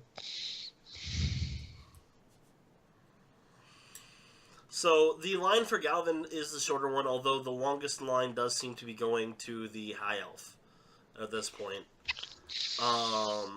There's only a couple people talking to the gnome. You guys actually were able to get up in there quick enough. There's only a couple people ahead of you. It takes just a little bit of time for you to get there. Vol, it'll take a little longer for you to get to the high elf. That's fine. So, you guys will get up to talk to Galvin together there. Okay. Is there? I believe I heard you are the newest of the nobles? Was That is correct? that is most likely true. Well, It's been what, 2 weeks? 3 Two weeks? and a half, depending on what day it is. the heroes of Seaport, they call you, right? Yeah. Sure. Stopped a great attack of mages upon the land. Well, that is Oops. honorable. Too bad you could not have been there to protect the previous council member, but alas, let us not focus on Well, that. if some this is totally OC because Robert's laughing.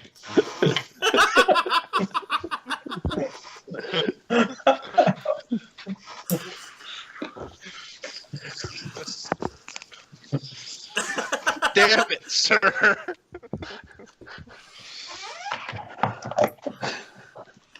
Yeah, it's a shame. Yeah.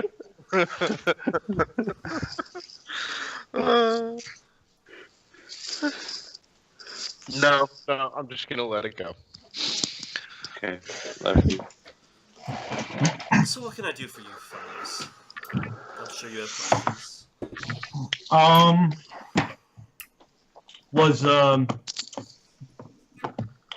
Was being a candidate for this position your choice, or is it just because of the position that you find yourself in the consortium that it's the thing to do?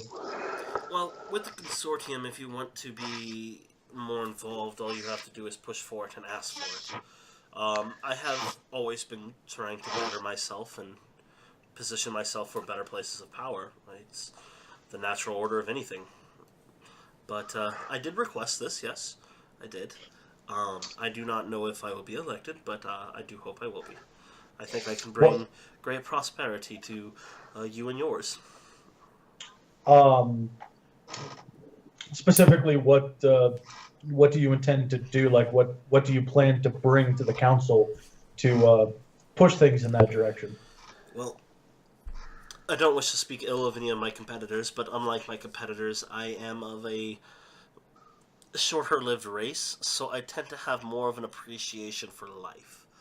I do intend to bring more, how is it put, fair living conditions, if possible, to some of the lesser of the city here.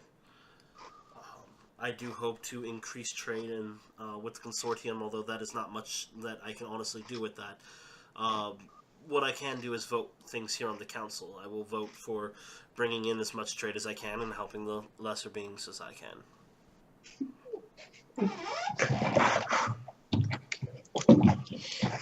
OC, I draw my battle axe. Goddamn socialist.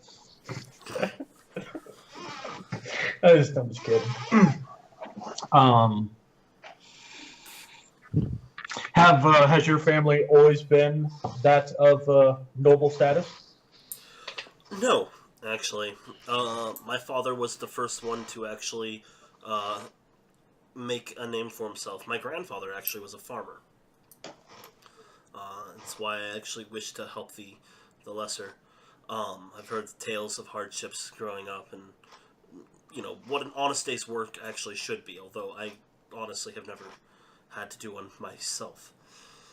But my father did make his money. He discovered an ore on my grandfather's farm, and from selling that and mining it more, he was able to make a fortune. And I got sent to school and learned the ways of trade and commerce.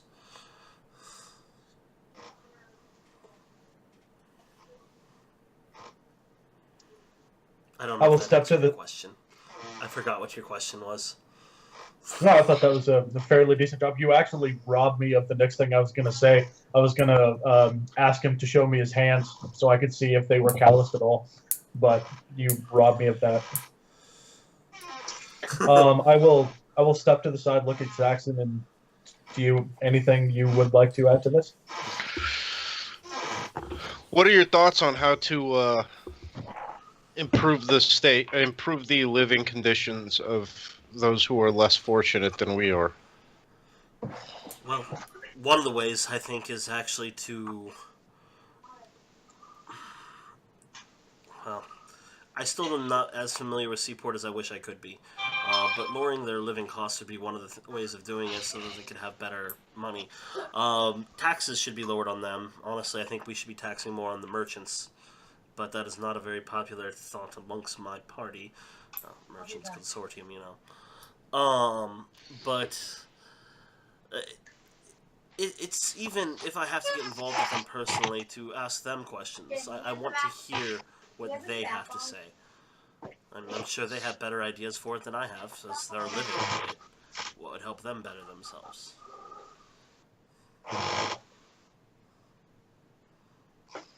Good. Perhaps a festival. Everybody loves festivals.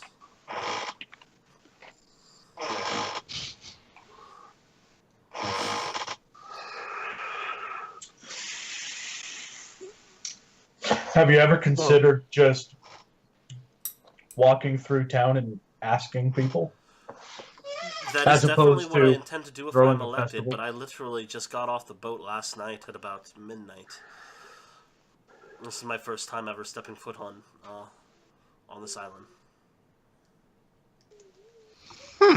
Then how do you know as much as you do about the conditions of the lesser off? I read. I talk to people. I do deal quite frequently with people that trade here. I don't just talk to the captain, I talk to the crew. Oh, I see. What? So is there anything This I not can do supposed for to stay. You fellas? I mean, everybody seems to I have can an in a agenda of bit. their I own. can't do it right now. Is there something you would need if I was elected? Something you would desire? What are you prepared to offer? It must fall within the constraints of the law. Just gonna kind of look at Gruck and just tilt my head a little.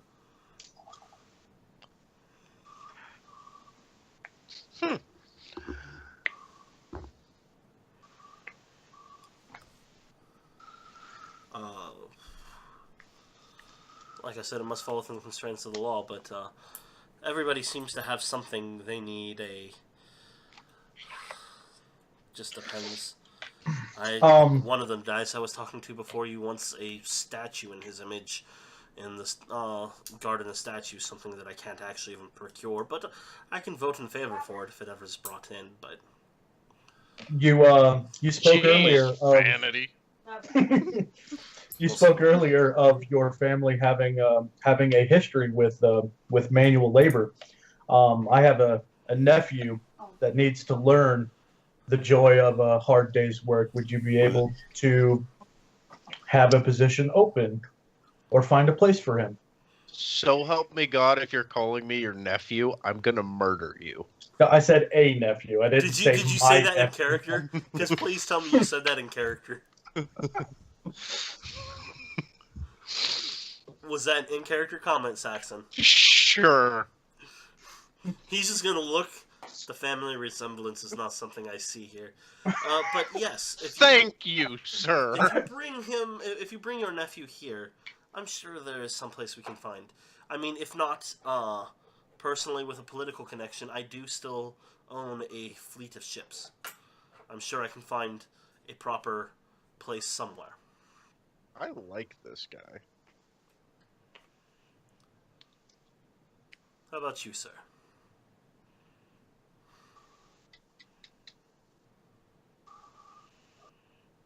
Just having a friend on the council could come in really handy.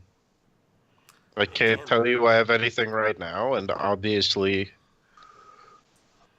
you know, I'm not looking to get rich. But having somebody on the council who's willing to talk to me as, you know, person to person, that could come in, you know, I could see a huge benefit in that.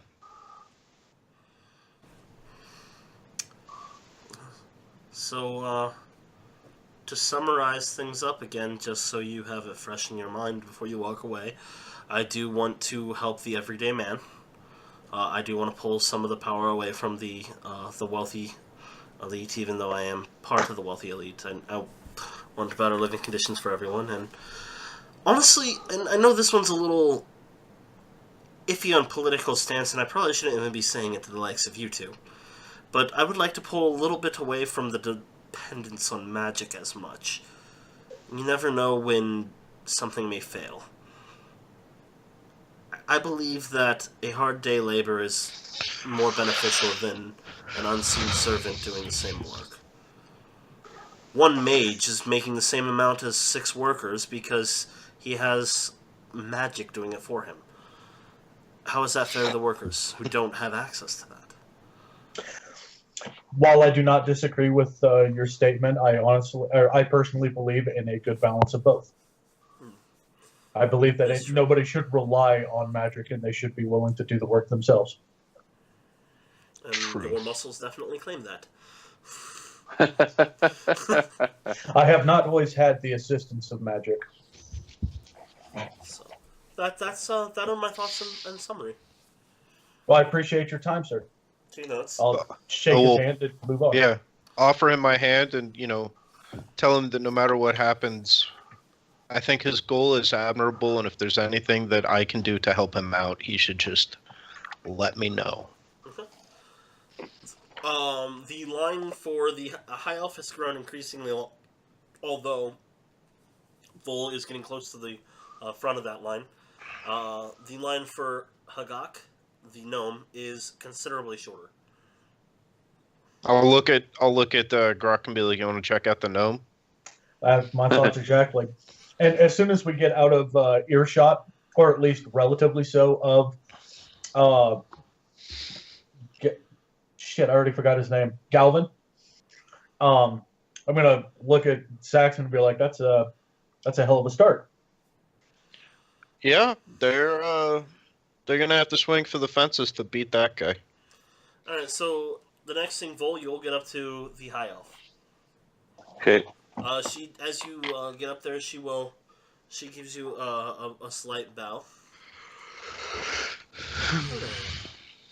I don't think I've met you before. Oh, you're one of the heroes of the Isle, are you not? That's what everybody says. Fuck yeah, us! The newest nobles of the island. I'm sorry that I have not had the pleasure of meeting you yet. I am Adrena. She gives you another bow. She's holding her hands like this in front of her as she's doing this. You have noticed as she's getting up there that she has not taken anybody's hand. She has kept herself the whole time. But she does bow for people, as is more of the High Elf custom. So what may I call you by, sir? My name is Vol. Vol. And by the way, even when she does bow, her head does tilt a little bit back. she really does have her nose turned up a little bit.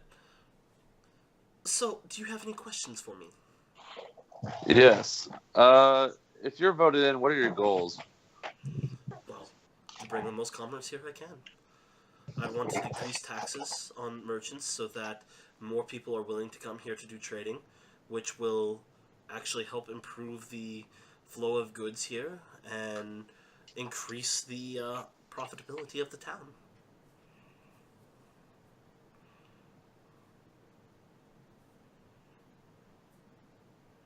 Sorry, I'm typing this out. It's all good. By the way, I'm assuming you guys are going to have like a little powwow before you guys go to different people again. And by the way, Vol, you'll have a chance to jump in line with them to go talk to Hagak before they get to him after this. Okay. And then, why are you interested in the position? I'm sorry, what was that? Why are you interested in the position? Well, why would somebody not want to better themselves? Continue to seek out a higher position.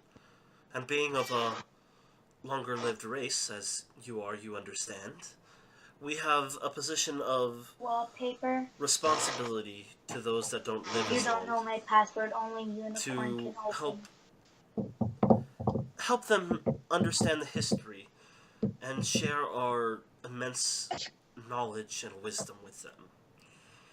I could be, if I was elected here, I would be one of the longer lasting officials here, as there is no elf on the seat yet. I could be there for 100, 200 years. Cool wallpaper. Even longer. Thanks. Haha, you don't know my password. You said Only unicorn. she's the only elf? There is no elf on the council as of right now. There is a half elf. But there is nobody on the council that is that long lived. Council Okay. members are dropping like flies, and she's saying, I could be on here for 200 years. Yes, she is. Dropping like flies. I mean, I don't Again, know. One, Zach's Oh, just see. started. Yeah, I'm just starting, dude. Alright? Just chill. Dropping like... The first fly has dropped. Do you know the other candidates, and why would you be the better choice out of the other two? I have the most experience in business. By far. That's what the point of the council on for the Merchants Consortium is to bring in the knowledge of the business and of merchants to help them understand that better. I have far more experience than the two of them put together. And, well, frankly, the one seems like she doesn't even have a thought that's bouncing around in that head. Kind of looks over at Hagak again, shakes her head. Although Galvin is very well educated, he is but human. You He actually is- did try jumping, didn't He has you? not been as involved as others have, as long as they have. In other words, myself. I have to ask, what in the holy hell is going on somebody's background? Oh, it's his background. Okay. I guarantee it. Hi. Like, I just hear voices, and I'm like, is that haunted? It's Help me. the Don't twins. push me to the fire. Did you guys have any questions you wanted to have him ask her? Because you guys would have gone separate ways. I expect that as a nobleman, he's, able to ask her good questions, so I'm leaving it to him. Okay. I'm hanging Okay. out with Gruck because, we seem to have been having a spat lately. That's one way to put it. Where do see, you- we wouldn't have to have a spat if you just keep your mouth shut. We both know that's not going to happen. Okay. Where do you hail from, and why would you not seek out a position there? I am from Previa, and I could seek out a position there. However, unfortunately, due to laws of Previa, women are not allowed to sit on the seat. It tickled. My brother does, but I cannot, even though I am the elder. So I must seek out a place that is more advanced in thoughts. Okay. And how will I benefit voting for you? Well, as I have said before, I'll bring much more trade to town, which will, of course, benefit every one of the nobles in financial ways. She says that with a slight wink. Are you hitting on me? Do you ask that? No, I don't. Okay, because if you did, she'd be like, you really are new to this. Mrs. High Elf, you're trying to seduce me. I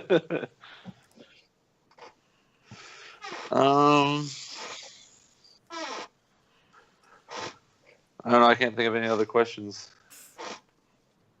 Alright, so you'll be able to make it over to Hagak with the other two before they get to her. Okay. Alright, so you can tell the conversations as you guys are getting up there. Some of the nobles seem a little frustrated while talking to her because some of her responses don't seem to match their questions at all and are a little jumbled. Kind of like a half put together jigsaw puzzle. Let's vote for her. So, And you guys will get up there. She doesn't even realize you guys come up. She's looking at the table. Oh, hello. Hey, I'm Hagak. And who are you guys? I'm Gruck. Hi, Gruck. Oh, Gruck. Okay, Gruck. And it's like her fingers are doing this as she's saying Gruck. Gruck. Looks at Saxon. Oh, the urge to fuck with her, but I'm not gonna. I will say my name is Saxon. Saxon. Saxon. Yeah, Saxon. I'm Bull. Bull. With a V? This is Yes. gonna be Okay, with a my V. lock Okay. Screen. Read it. Oh, the urge to give her a quiz too. Again, not gonna, but damn it, do I want to. So, questions. That's the way the custom is here. Questions. What do you ask? What do you What want to know? qualifications do you have to be a member of this council?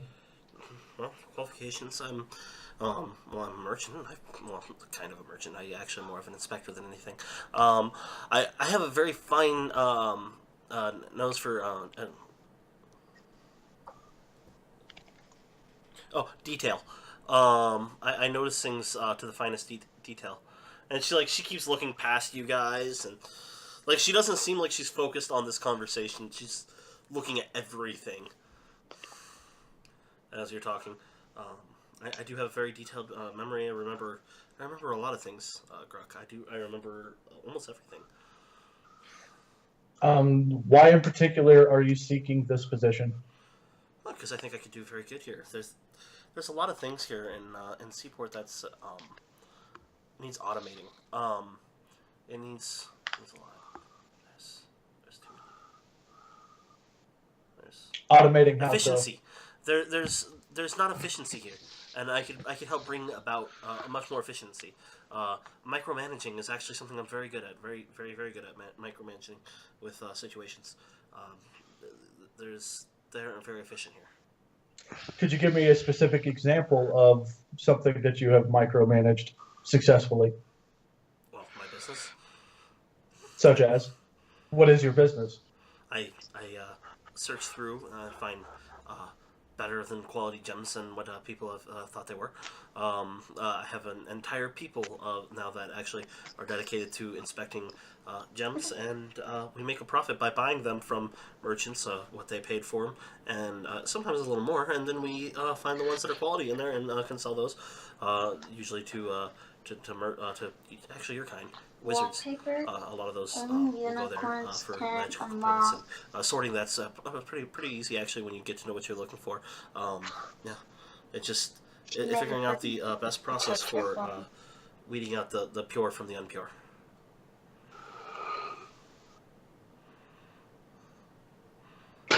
Am I playing her eccentric enough? Yeah. I think so. It's really hard to talk that quick. Actually, gives me a headache. I really want to ask her if she's on cocaine or something. No, she's just crazy. That too. Ask who? Robert. Person in the game. Do I have to watch my mouth because kids? I have headphones in. Okay. So, anybody else have any questions? Why should I'll just ask her the same question? Why should we vote for you instead of the other candidates? And where do you hail from? Those two questions. I was kind of born on a ship, so I don't know if I really can call it I hail from anywhere, but I suppose that the port of call for that one was Thorburn. I guess you said I'm from Thorburn. That'd probably be the best place to call me from. Although I've traveled worldwide, I have houses all over the place. I'm all over the place. I live everywhere. Mentally, also. Occasionally, yes. It's hard to, yes. As for why, well, I answered that with the micromanaging thing. It's easier for me to see multiple angles than most people and pay attention to fine details. Fine details are very important, and people don't seem to pay attention to those very often. And how are we going to benefit for voting for you? Well, the entire city will benefit. Things will become more efficient. I mean, how are we, You us specifically? nobles? Well, I That's don't believe in noble. bribes. I'm sorry, what'd she say? I don't believe in bribes. She just bluntly put it out there. I don't believe in bribes. Well, I'm not going to bribe anybody. I mean, my things I'm bringing in will benefit everybody. The flow of merchandise will come in better. The flow of money will come in better. That should be incentive enough. I'm gonna look at Saxon and Bull. Now we know why this line is so short. Is that a hype joke? Truth. What? Is that a hype Is joke? that a haiku? Oh. Sure. That's not very nice. But it's He's like, not a nice person. I guess I'm in the Those are short, wrong get it? line. I mean, technically that is a good point. Unless she's standing on a table, then I'm really looking down on her. You really are.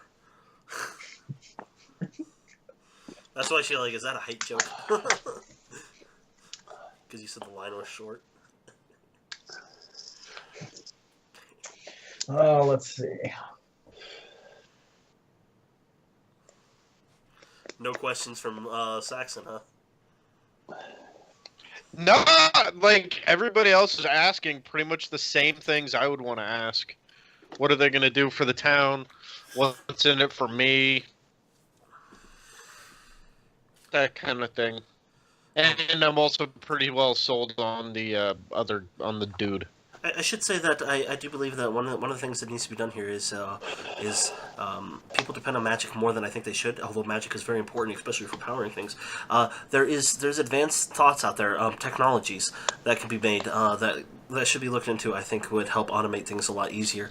It would bring us into a new age.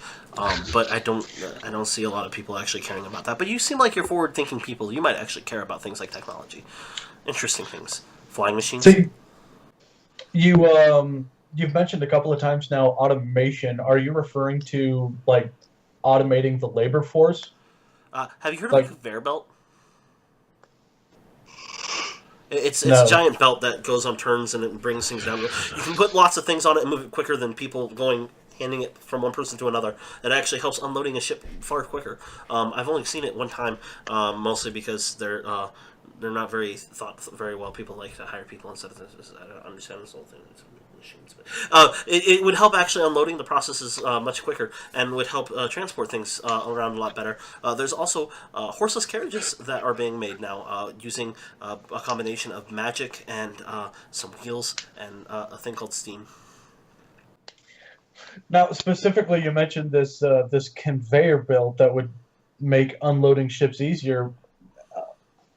Implementing that would obviously replace parts of the workforce. How would you supply additional work for that labor force? Anybody that seems like they have the intelligence level in order to understand how it all works, they could be retrained into maintaining the equipment. Maintaining equipment is actually still going to be very important, and it would be done at night when they're not unloading things. But that would be able to do at least 1/3 of the workforce would be going to that. 1/3 of the workforce would still be needed for manual labors of sorts going back and forth, and the other third could be trained easily in other types of maintenance work as well as things to better the community. I'd still want to keep them employed. The things like beautifications, fixing streets, stuff like that. Maybe patrolling, new guards that aren't tied to a country here. Maybe guards that are actually Seaport born.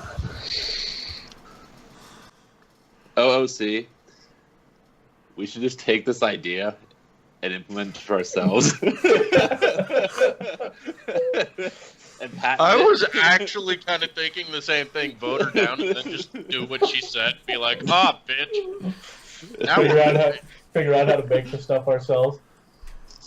Is there a reason in particular that you think the guard system, the way it's set up now in Seaport, is ineffective? Well, There's too for many laws. starter- There's too many laws. There's 5 different countries of laws here, and you have to follow the 5 different laws. And if you're from one country, you have to be prosecuted under that country's laws. That just doesn't make sense when you're talking about any type of quick jurisdiction. I mean, you guys have you've been personally involved in that one, haven't you? With the guy from the ship and the guy that got away that killed the person I'm trying to replace. or was with the person in a certain place, or something like that. I don't know. The whole thing is kind of confusing, but the laws with the going back and forth between the different countries is just really a mess. If you had one central idea of laws, it would help it. It works well for keeping people from invading, though.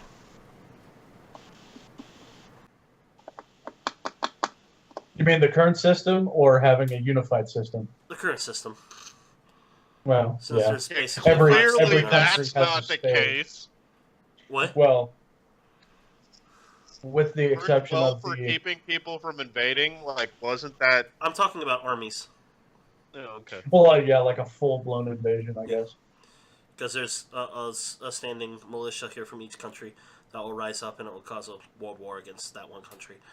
So that's what persuades them for not doing that. But the universal laws would help having one police force that actually has one set of laws. That's definitely needed here. If that was in place, I don't think the council member would have been exposed like he was. They would have executed the guy, wouldn't they have? Didn't he murder people? Yes. Yeah, they would have killed him and he wouldn't have been out there fucking him.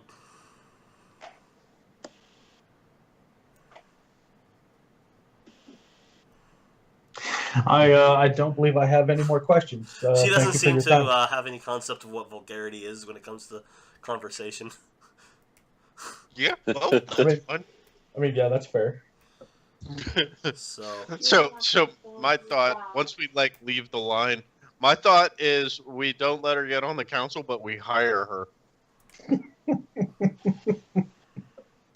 I mean, I'm guessing we probably wouldn't be able to. She probably makes a lot more than we'd be willing to pay, or Okay, so able we to at the moment. kidnap her and forced labor.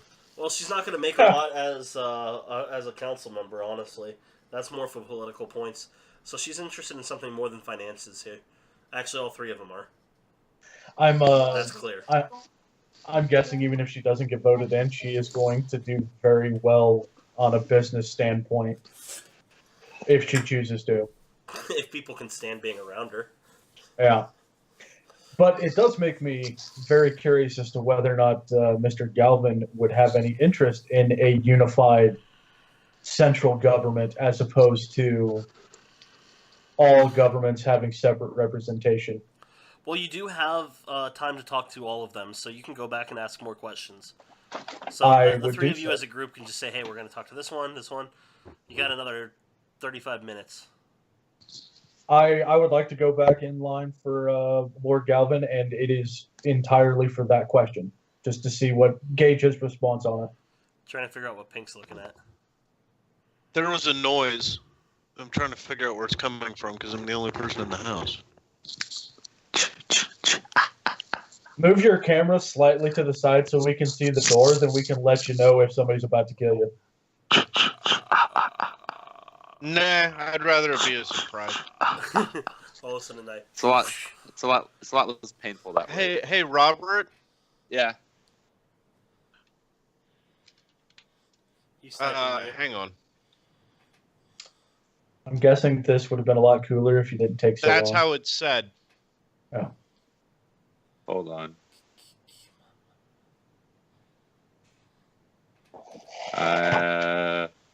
Sorry, computer's being slow. You know, for all the horror movies I've seen, still one of the creepiest things and scariest things I've ever heard, and it still creeps me out to this point, is... Mommy. Are you my mommy? Mommy. Fuck you, man. That thing is terrifying. It's still one of my favorite episodes, but dude, it is creepy as hell. What is that? From Doctor Who.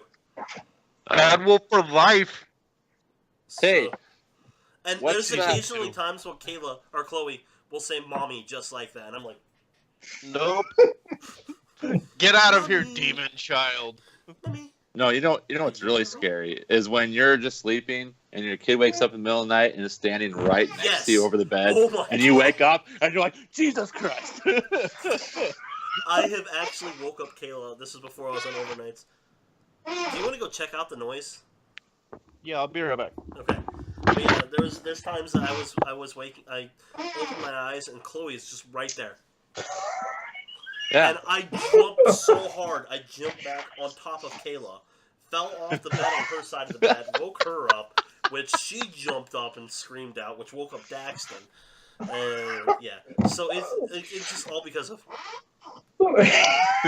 not even saying anything, just staring. It's like, oh Yeah. my gosh.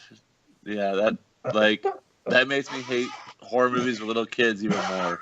The little girls are creepy. Yeah. I love my daughter, but little girls are creepy. I mean, come play with us forever and ever. Still Yeah. terrifies me. Turn my tricycle around and ride the other way. I know, right? Like, oh no, thanks. There's this one movie that I saw a preview for where this girl is like, "Mom, can you check under my bed? I'm scared or whatever. I think there's something underneath." And then like she's like, "Oh, you're fine" or whatever. And then when she goes to look underneath the bed after a while, the little girl is under the bed and she's like, "How'd you get under here?" And then the little girl's like, "Shh, that's not me." And then like she like looks up and it's like some demonic figure. Like, Yeah. Creepy as hell. I'm waiting for that. Monster in bed.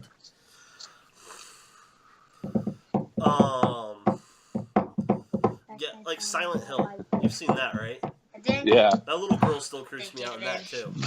they see it on Little the girls are roof, creepy. and then it gets peaceful. Yeah. There's a funny story. We were I think Pink what got were murdered. uh-oh. He's not back No. yet. So. We should have heard it. Oh, it depends on how good the person is. Yeah. Actually, no. No. I think Pink would probably be like, "Fuck yeah!" Yeah, Pink could be a screamer in the event of his own murder. That's probably true. Levi's home. That's Okay. what it was. We're like, oh, I guess Pink's dead. And they're like, nah, he'd be a screamer in the event of his own murder. What? That's how I want to go out. Screaming. Naked screaming, covered in someone else's blood. Same way I came in. Circle of Fair. life. See, I thought you wanted to go out dressed up as Santa, strapped with TNT at an orphanage at Christmas Eve. That's if I decide to take my own life, which I'm not there yet. They're gonna have to stop. Children. They're gonna have to stop making Star Wars movies before I decide to do something like that. Well, 2040, so they haven't planned all the way out to then. Yeah, so basically I'm good for the next 20 odd years. Like, Hey, as long as EA doesn't try to ruin the brand anyway. Dude, there's actually petitions going around to pull EA from even having rights to make Star Wars games. Their stock price has dropped like it used to. God, like, yeah. It was at like 120. Now, granted, that was probably some time ago, but it's all the way down to $100 a share now. Yeah. Like the estimation that I saw was like so far this has all cost them about $6 billion in terms of like net worth. No, EA they screwed up. Is what it is. They've also put all of their eggs into a single basket. Every game they put out has that same loot box system in it. Like in FIFA, Madden. What is it? 6 different countries have declared it legal gambling now, or gambling now. So I hadn't heard that yet. I had heard the what was it? The senators made the announcement. That's 4 in and 5. and then Belgium was strongly considering it. That was the last one. They're down about 13% in the last 3 months. I think I like mine better. That's a substantial loss. 9% in the last month. Ooh, so is this But all? same token, like all chip makers, all video game retailers, everybody's getting hit pretty hard once the tax reform bill passed through the Senate. I like my background. That Like is true. Nvidia, AMD, Micron, everybody's going down. They're waving at you. I don't know. I saw. So. Although Alright, so I you would wanted to ask a expect question this. of Galvin. What did you want to ask him? Hey, you want those away from me? Whether or not, what Galvin's thoughts are on the idea of unifying the I don't know. governmental and police system of Seaport so that it would all be under a single banner instead of 5 separate ones. Well, that might be a good idea. I don't see it being practical given the amount of time it's always been this way. Breaking from certain traditions is very hard. It might be something that could be implemented and pushed through in the next 20 to 50 years, but it is not something that my lifetime will probably see.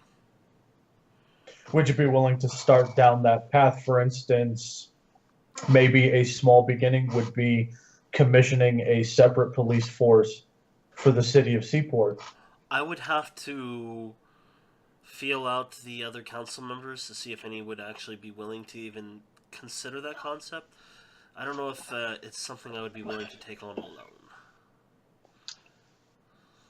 Well, you won't be alone. I don't know. Because when you're with God, you're never alone. Did you just claim to be God? Not yet. Okay.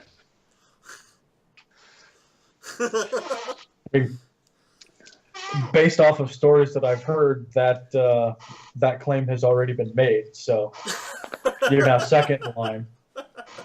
I don't know. Pink. I personally I think am you should God. fight for it. You would like that, wouldn't you? Alright. I will thank him again for his time and shake his hand again. And do you guys have any And other I'll- questions for anybody else then? You got another 25 minutes. Or I'm until thinking you guys maybe want just to- kind of like walk through the room and just kind of listen in on conversations as I'm walking around the room. Boom! What are you holding up there? There's no one that fights like Gaston. No one kills like Gaston. What book's I that don't know, from? That's the monster manual. It's the That's lycanthropes. Manual? Yeah, someone That's posted it on Facebook on this D&D group that I'm with or whatever, and I'm like, I thought the exact same thing. Anyway, okay, go on. Nat There's 20 to a- perception. Alright, hold on.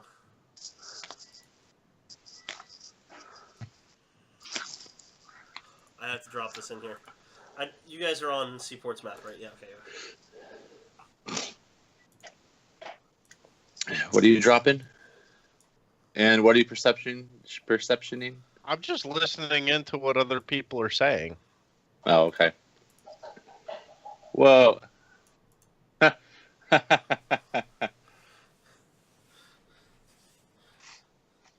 I don't care about the bottom part. It's just when rolling dice, nobody crits like Gaston. I actually totally totally want to play a character someday that's based on Gaston. Maybe not like play style, but role play style. One that is just so self-absorbed and just. I can give you some tips. and low intelligence. How can you even read this? There's no pictures. Low intelligence, high charisma. Pictures. So, yeah. So just perceiving what's going on. You can, you definitely are doing very well, perceiving. You can hear people talking. You can definitely see that people are dividing up, as they're talking amongst themselves, nobles-wise, where people are falling. It seems like people are very interested, in, Adrena for the financial gains that she's going to be bringing. It sounds like there is basically a, if you vote for me, I'm going to pay you money, a large sum of money type thing. Galvin has been promising political things, political benefits to people, positions, stuff like that. And Hagak, there's a few people that are very interested in some of the things she's saying, but they're afraid that there's nobody else that's going to be backing it. So they're afraid to push into it. The ones that are talking about that, though, are some of the lesser nobles. The ones that are not as wealthy or as established. Nobody that's been here, like, second generation is even considering her whatsoever. Ouch. Well, okay, she's out. From getting it, you're guessing it's actually going to be a pretty close vote between all three. A fairly close vote. Because there is more lesser nobles than there are of the established nobles. Does you relay that, Saxon? Yes. Then maybe we should talk to some of the lesser nobles that are interested in voting for Hagok? Was that her name? Yeah. The gnome. Oh, It's Hagek. and maybe we should talk to them and see if we can sway them to vote for Galvin instead.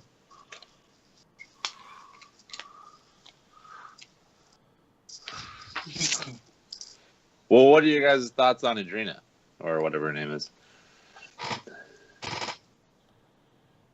I don't see how we benefit very highly from her. Wasn't she offering? An immediate monetary reward for voting for her. And what's? I mean, she might be look, she might be good for everybody in this room, but she won't be good for anybody else. and you have to remember, and I'm speaking specifically to Vol here, that we're trying Did you to buy play a Iona this longer. morning? What? Did I? No, dude. I went to bed right after Dude, I it's up talked to to you. $4.75. When I Nice. told you to buy it, it was $2.98. Oh, shit. What is this? A cryptocurrency. Oh. Okay, so what now? $5 already. Remember, we're playing a longer game than a quick Yeah. couple thousand gold. True. And the idea of having a friend on the council is ultimately going to be far more beneficial.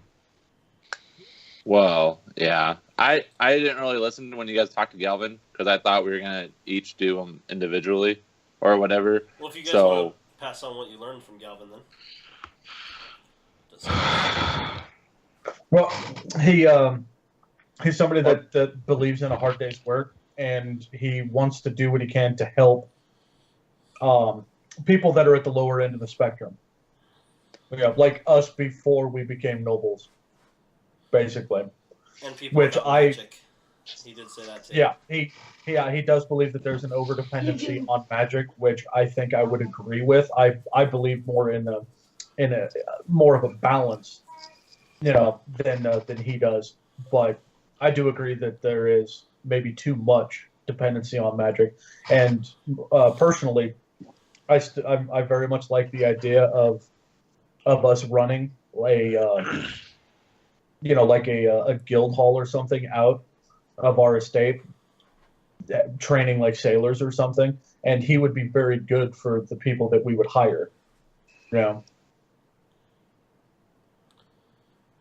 Yeah, I guess I could. Now, again, that still depends on whether or not we choose to go that route. I would like to. I think we have enough space for it, and I think it would be a source of income, but that's something that we can iron out later on. Yeah. Well, who says that we can't make friends with the High Elf?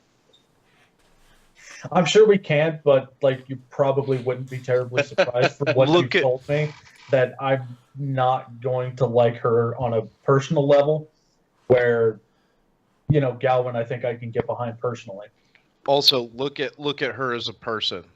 Do you really think she's going to want to hang out with the newest members of the noble group? Well, I'm sure if we intimidate the shit out of her, maybe. No, that's fine. Does she look like the kind of person that's easily intimidated? Would be the next question. Oh, I'm pretty sure we could set up another Assassination. voting. Yeah. No. I know what that dude. Are you advocating murder? Because that's not good.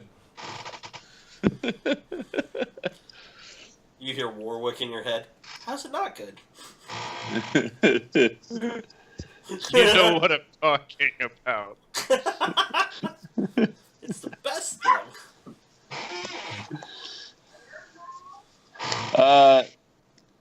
I guess if you guys think Galvin's a better idea, then yeah, let's go with that. He's got my vote. Well, I guess my vote doesn't really count anyway if you both like him more than me. I mean, like, if I were to vote for Adrena, so... Honestly, I figured when I made these characters that Vol would like Adrena, that Saxon would like Galvin, and Gruck would like Hagak. So. I mean, as like a business owner or something, sure, absolutely. But member of the council that's going to be governing people, I don't know about that. My biggest issue, my biggest thing with this is, we could just co-opt some of her ideas into our business, and then we don't need her on the council. Yeah, I like that idea. And then my option, consultant basically for you guys. Yeah, and then my option for the elf is mostly I don't see how it benefits us other than some quick monetary gain, and that's way too short term for me. Yeah, no, that's fine. I understand that. I mean, we want quick monetary gain, we go knock over a bank. Or kill another nobleman. Now, did you just say that in that room? No.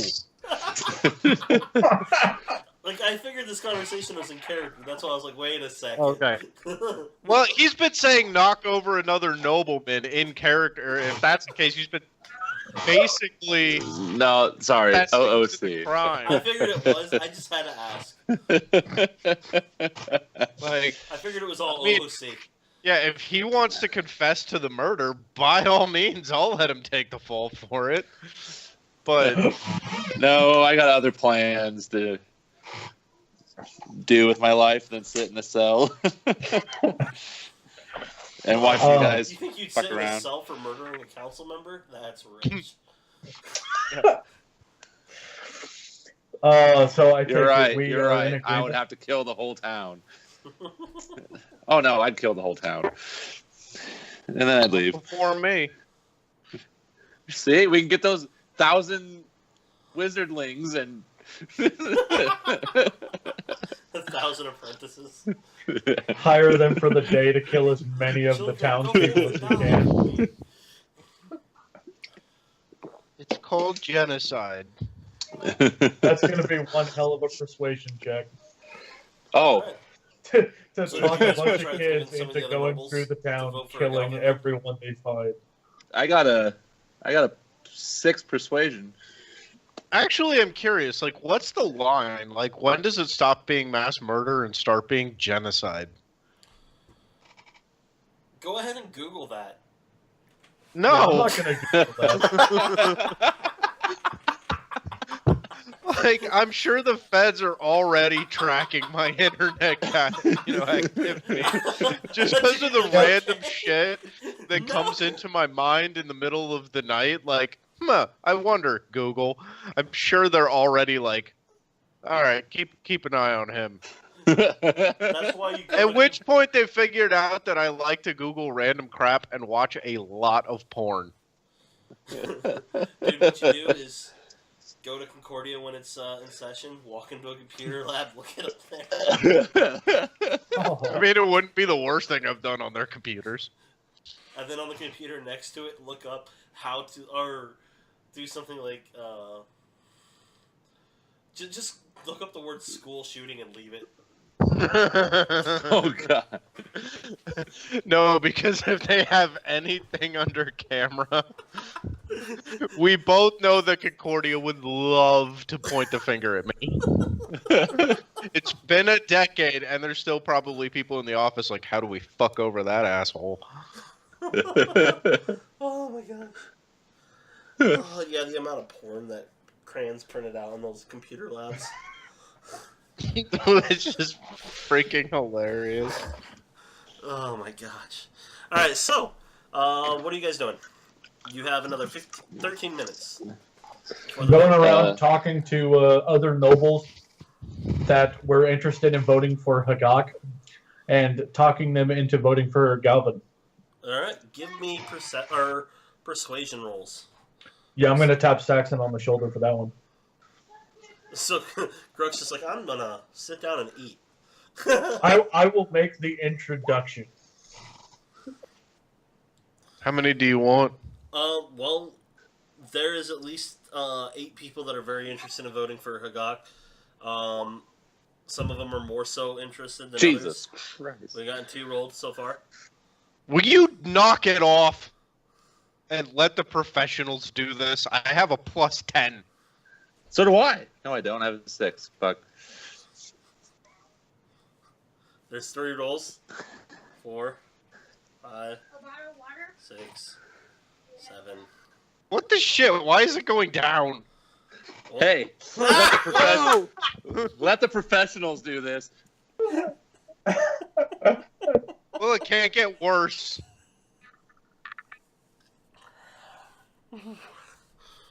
Alright, We can try a little bit of this too. there is, oh, you gonna go intimidate someone? Really? Really? In here, I'm gonna stop him before he gets very far. The one that was like, no, dude, piss off, I'm gonna vote for who I want to. And Vol's like, you're doing what? No. Calm down. Sit Like, it's down a there, free Vol. country, moron. Vol's just like, guy's like pissing himself. Well, I think he sided with us. He saw things our way. But you now have an enemy in a noble. I am going to deceive said noble into realizing that Vol is not all the way there and clearly didn't mean anything by it. Control your bodyguard next time. I apologize. Hold on. Inconvenience. Hold on.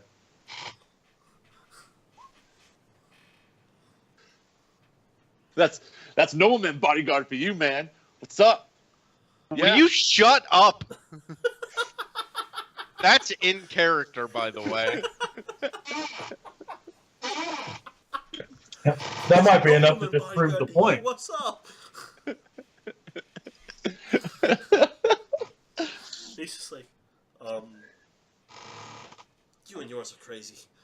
He walks back to his table. Thank God we got away with that one. Although he is convinced that Vol is not a noble now. Fair enough. Let's see, how many of those as we go? You're right. I'm a god, motherfucker. 5, 6, 7. Clearly not. Alright, so you guys ready for the vote then, or Yeah. is there something else you wanted to do for the next 9 minutes? I think we should sit here and wait for 9 o'clock to hit. Yeah, I'm bored already. Alright, so the votes come through, and it is an open vote. It's not like write it down. It's, who in favor, aye, type thing. So everybody knows who it is. So you guys are already going to do Galvin, you decided, correct? Yep. Yeah. Yeah. Okay. They start off with Hagak. There is a total of 4 people that vote for her. Ouch. How many nobles are here? 31, you said? 31 total. Okay. Ouch. That really hurts her. Yes, it does. 27 divided by 2. Yeah, she shrugs it off. And then they vote for Adrena. 13 vote for her. God damn it. Math is dumb. There's 31 Yes. minus 4 minus 13. High five, everybody. And Galvin takes the win with 1 extra vote. Wait, we can be the tiebreaker. You guys literally were on that one. So yeah. It was she had persuaded quite a few because honestly the nobles benefit the most from her concepts. So more people were swayed toward her. If it wasn't for you guys convincing a few people for Hagak, or away from Hagak, you guys would have not won. Well, thank Okay. God I only rolled 1-1. Yeah. And it's not an Okay. automatic failure either. With skill checks, it's not automatic failure or pass anymore. So you rolled an 11. That's still pretty good. It just didn't succeed against their thing, against the DC. But so it wasn't like, oh, What was I'm the gonna go vote for this DC? person. Just out of curiosity. It was 14. So I only failed once. 2. Twice. I failed twice. That's So- not too bad. But yeah, so Galvin is elected.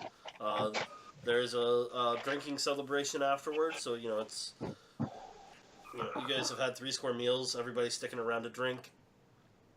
Afterward, how late are you guys staying before heading home? I don't know, I'm I all- guess I'll. I'm willing to have a couple if you guys want to have a couple. Shit, yes I do. We've I'll been just- working hard for 2 weeks. Let's have a night off. How about I'll you? go Fair, with- You fair hit enough, hard? but I intend to get a decent night's sleep this time around. So I don't want The to. bodyguard is I going don't to want to go be by out the too boat. late. So the bodyguard's gonna get drunk too. No, Maybe the confront bodyguard's that going one to go noble by the again. boat. So you're gonna get drunk by the boat? No, I'm just going to go by the boat Oh. because I'm the bodyguard. So Damn you're right just you gonna are. head back to the boat, and not drink. Yep. Okay. I'm gonna have some drinks and I'm going to attempt to make friends. Okay. The drinks here are made very strong, so I will need a Constitution saving throw. Per drink you plan on drinking.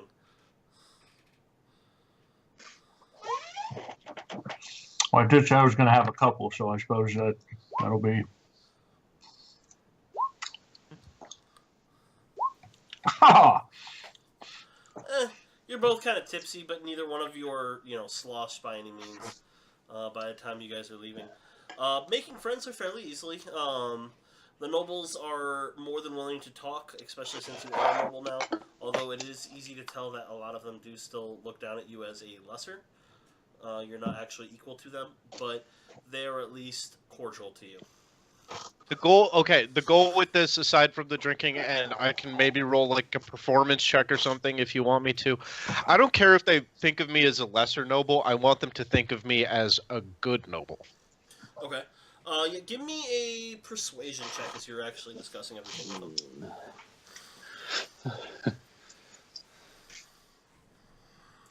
Okay.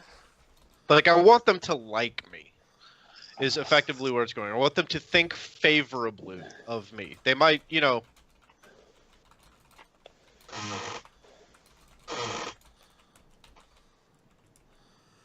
you're doing pretty well. Oh, you're making a good number of friends there.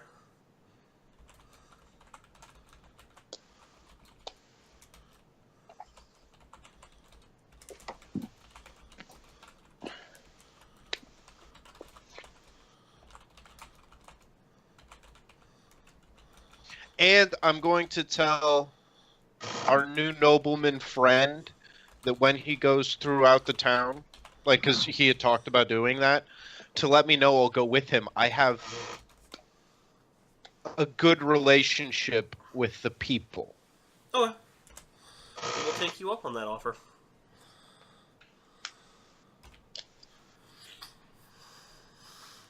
So, you guys will finish drinking and head you guys way back to the boat then. Is there anything else you want to do before you get to the boat? Huh. No. No, I'm good. Alright. It has been a productive night. Give me a perception check, both of you, as you guys get closer to the boat.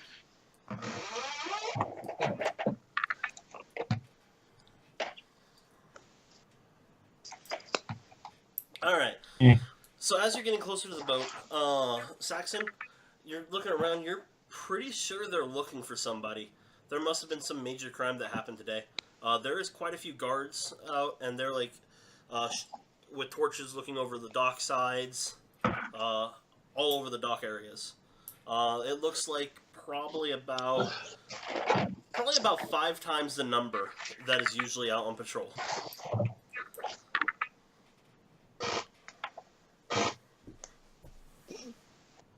Should have voted for Adrena. Hang on.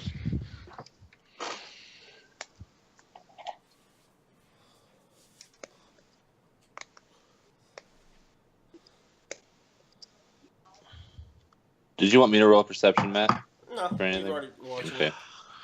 I'm going to make my way towards a guard. Alright. They will, one of them will look up at you as you get that closer to him. I will ask him what's going on and if there's anything I can do to help. He kind of looks at you for a moment, looks over at a couple of the other guards down the other way. And you can see there's guards that are coming over towards him. He goes, there is, sir, that something you could do for me. You could come along peacefully. You're under arrest.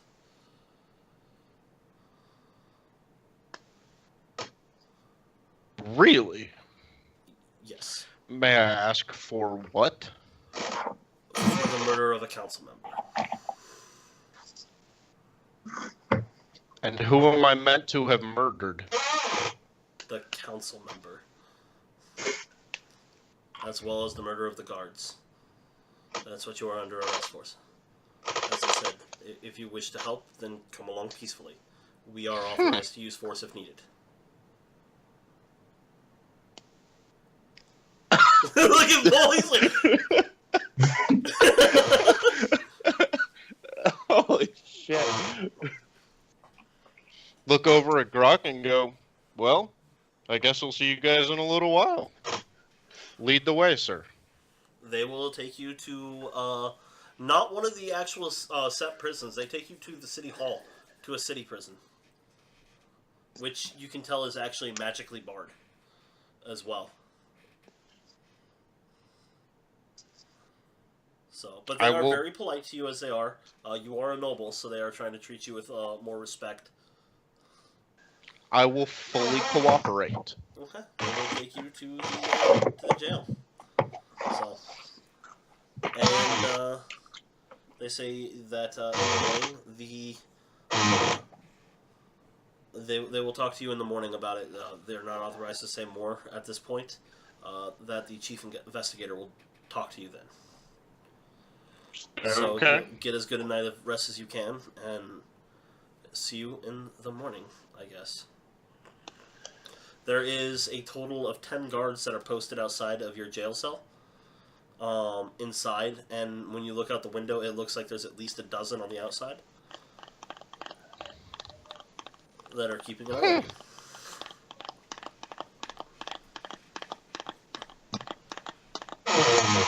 Can I get like a book or something? No, they don't give you anything like that.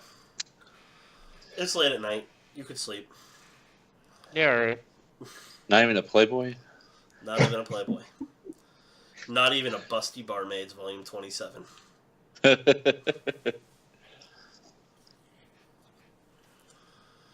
Pop my feet up on whatever bed and... I was half hoping you wouldn't go quietly. Blast somebody in the face. Nah. The only way I'm gonna get away with this is if I go quietly. Act like a completely innocent person who's just playing along.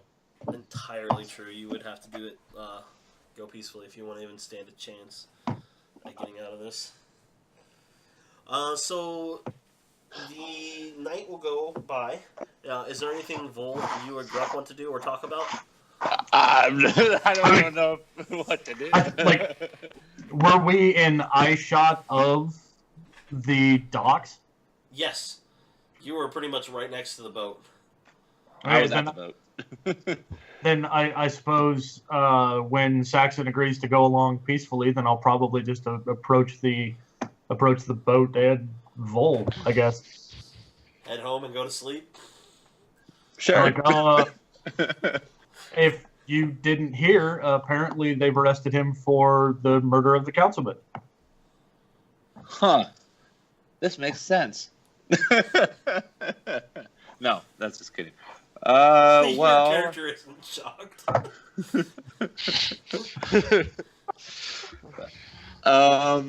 I guess I don't know. I Do don't you think want to? Do you want to stay here in town, or do you just want to go back home?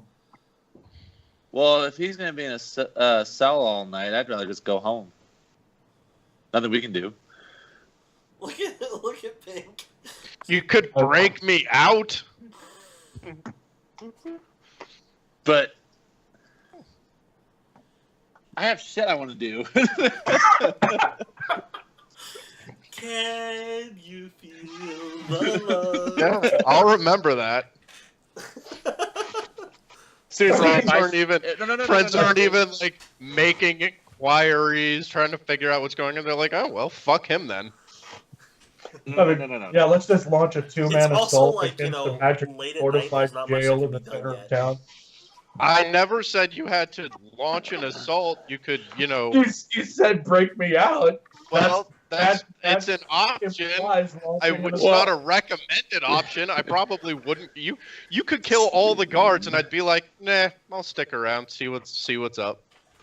Yeah, and also if we just went there, I have a feeling that, like, Vol's thinking, well, if we could just go break him out, but then what would Saxon say to us when we get there? You fucking dumbasses. It'd be like, That's about right. what? I'm being falsely accused. I'm fairly certain that they're gonna realize that I have been falsely accused. I'm fairly certain that. So then why would you get mad? Well, if we've been falsely accused of shit before. This is True. Yeah. This is So- a That's why I'm allegation. fairly certain. So. I mean, I'm Yeah, still you- kind of tipsy. I want to go home and go to bed. We can figure out what's going on in the morning.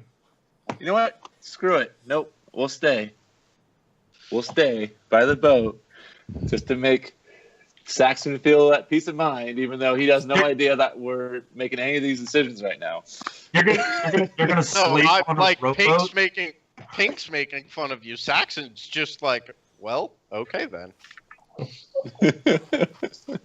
I mean, like, if you want to stay in town, like, I'm fine with that. But can we like go to a hotel or something? Not Go to the Dude, restaurant. Sleep on the whoa. Buy me dinner first. separate rooms, probably. No, we can stay on mainland, and I'll just go to the temple and meditate. Sleep on a pew. I really don't want to have to pull us back in the morning. Well, I mean, yeah, that's actually a valid point too. Because at the very least, a lot of rowing. No, I'll get a room at for a really nice inn if you wanted to stay in a room, Gruck, or you could stay in a typical one for a silver. Like I'll just go back to the Red Dragon Inn. That's where I've gone numerous times. Or you can come meditate with me at Hecate's temple. I mean, I appreciate the offer, thank you, but I'll pass. Too much death. I mean, I try to, enjoy life, but, Well, it will Everybody's make out you there appreciate life more. So the next morning, Saxon, the inspector will come in. They will let him into the jail cell with you. Dun, dun, dun, dun, dun, He comes in and dun, dun, he pulls dun, out a dun, dun, briefcase, dun. opens it up, legs pull around, he sets it down, he has a little table, opens up, pulls out. Is there like a chair that I can sit in? Yeah, it's like an entire extra dimensional space opens up in there. Is there like Yeah. a coffee? I can look into getting you one, but as of right now, you will not have a coffee. I will talk to somebody about getting you one. I would appreciate it. He'll go over to the cage and talk to one of the guards real quick. Tell him to bring in a couple coffees, and he'll go sit down. So, do you understand what you were being accused of? Not really. Well, you are aware of what happened to the council member. A few couple weeks of weeks ago, yes. Yes. That's bloody why murder we him. just had a vote. Yes, you did. He was massacred by a disguised assailant. That we know for sure. And this disguised assailant had a companion with him. Invisible. It took a little bit of work around, but we were able to find the demon that assisted him. Mm-hmm. And through that, we have tracked him back to your imp.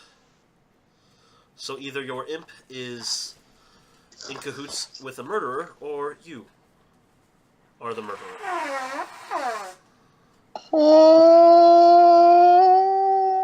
So I'm going to give you a chance to tell your side here before I present all the evidence to the courts. Oh shit. Okay. So, what were you doing that day? And That was the same night as the attack? Yes. Now, one thing, OOC, you will realize that when he opens this up, you realize that there is a zone of truth that was cast. So, do note that for any workarounds you do.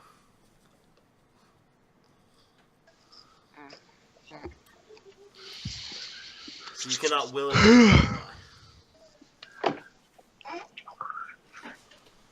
That's fine.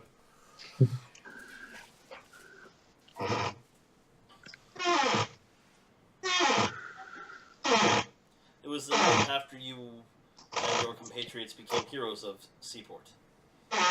Oh, right. Okay. Wait, what?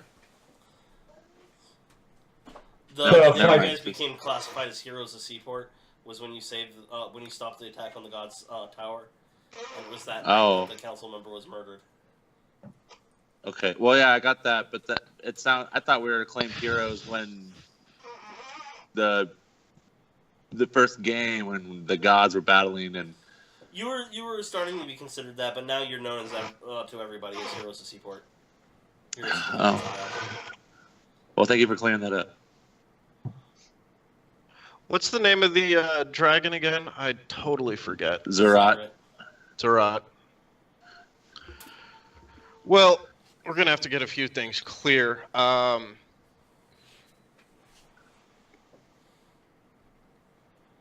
For the safety of a couple of people involved, how confidential can I make a few of these things that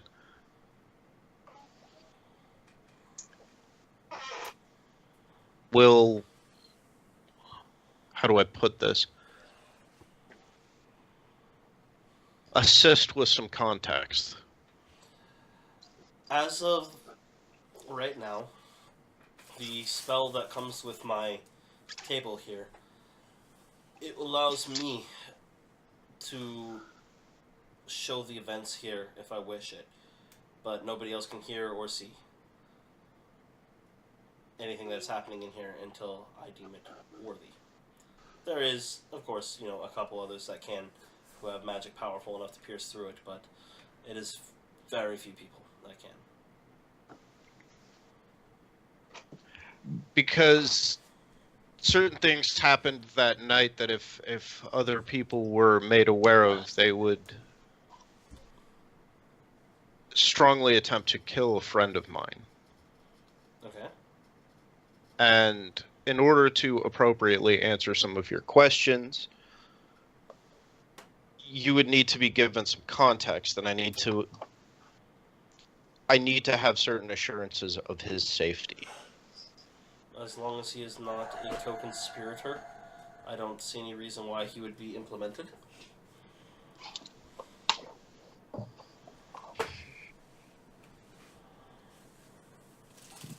What do I feel like you've already made up your mind? Are you saying that to him? Yeah.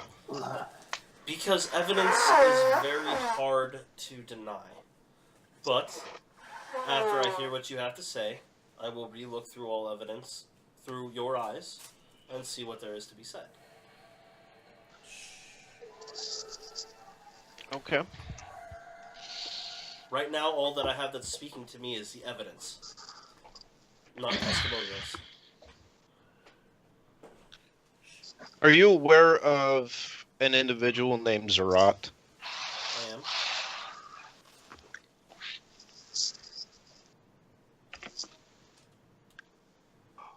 when we were away for a few weeks, he took my place as a show of solidarity with the people of this town during the trial.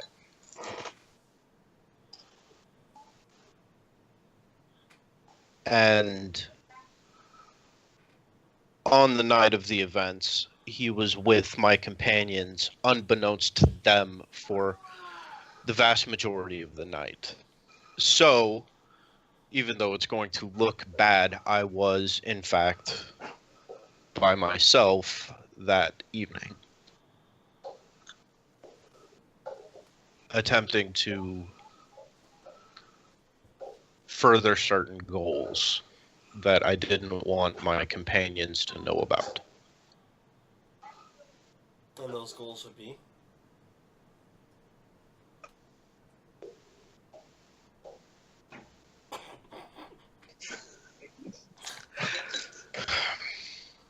No, like, Sorry, I'm trying to because figure... Robert's just like, with a headphone jack. Like this. It just made me laugh. It looked like he was going up his nose for a second. Things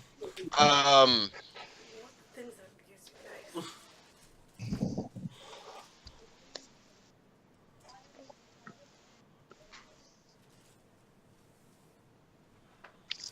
Pink's having a hard time deciding how to roleplay this.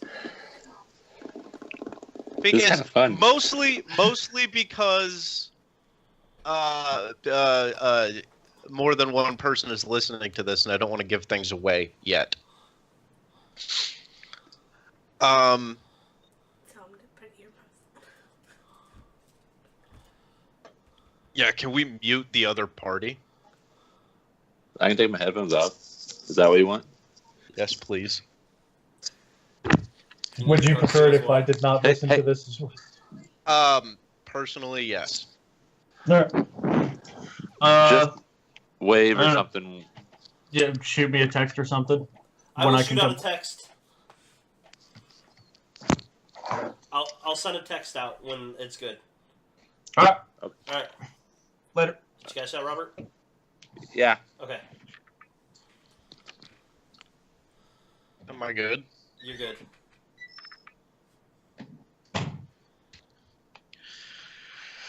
How much do you know about the party that I'm with? A fair amount. What I could find for evidence. I'm not just going to tell you everything I know, but I do know quite a bit of their history. Okay. How much do you know about about how we relate to each other on a personal level? That's a little harder to research into, but I've seen some things. So I have some basic idea, some basic grasp of how it is. You know that the relationship between Gruck and I can be strained at times. Yes. That's purposeful. I assume you have a zone of truth going. Obviously, it is part of the standard interview process. So you And will you believe realize me that he when was triggered by the Zone of Truth to say yes. Yeah. You will believe me when I tell you that I'm doing a few things on purpose. My relationship with Gruck and Vol can be strained at times. That's purposeful, and it has absolutely nothing to do with this case. He nods. Do I need to go further? Not about the relationship, at least, but I do want to know what you were doing that night still. I spent a fair amount of time at a bar. I did not look like myself, obviously, because I didn't. As my name has been growing, I've been finding it more and more difficult to get time to myself, and I needed to think about how to appropriately continue my relationship with these individuals. And where were you exactly at the time of the murder?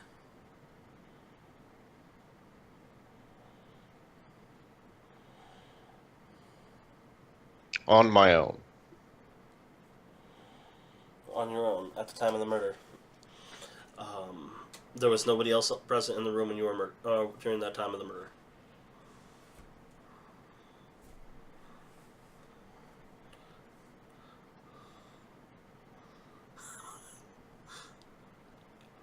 He's a professional, dude. It's Yeah, no, that's fine. In what room? in the room that you were present in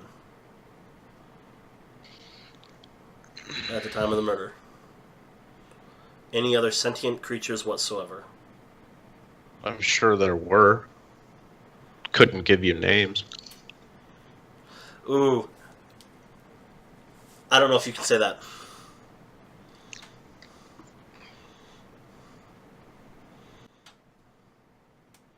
I didn't say I don't know their names.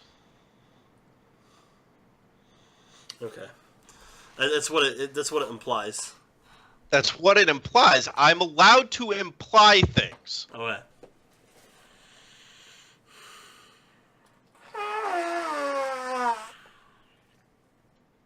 Sorry, Pink. You're fine. What was the disguise you took for your night of revelry? That night. You said you took a disguise. I'm trying to remember specifically. Like, this is Pink. Honestly, because I haven't watched the video. If I remember correctly, I changed disguises. You did, yes. Midway through. I will show him as best as I can because I do not have my disguise kit on me, and I will explain that to him. The the face that I had while I was at the bars. Okay.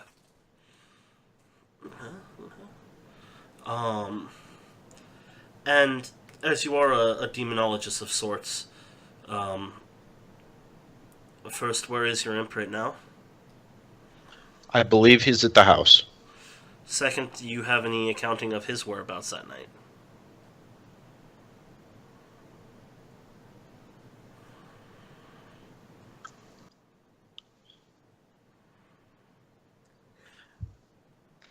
There was a fair amount of the time that we were separate. I don't require him to be by my side at all times. That should be obvious. It is hard to control imps. And he's not here. No, this does purge invisibility in here. I would know if he was in here with us. Well, you asked me where he was. I said he was probably... I believe he's at the house. I could be mistaken. But, you know... He is your familiar, is he not? Of sorts. I do give him certain amounts of autonomy because he's rather useful when I need him to be, and it's always beneficial to keep your familiar happy. That is agreed. But if he is your familiar, you could request him to be here, could you not?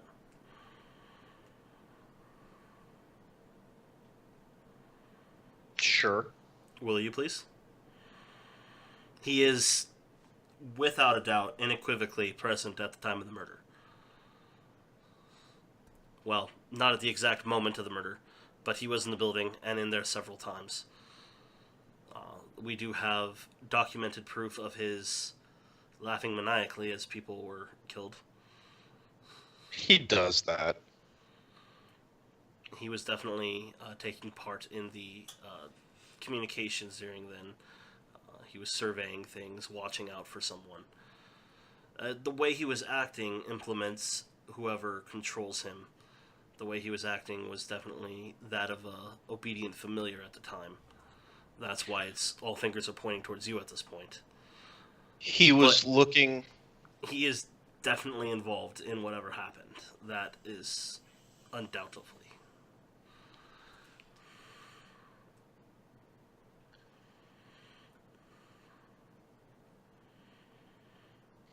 kind of need a cigarette. Actually, shit, it's already 9:20. I know it is. We can pick this up again later this week. Yeah, why don't we do that, because I don't want to have to cut at a different time, and I assume you want to have a conversation with John / Vol.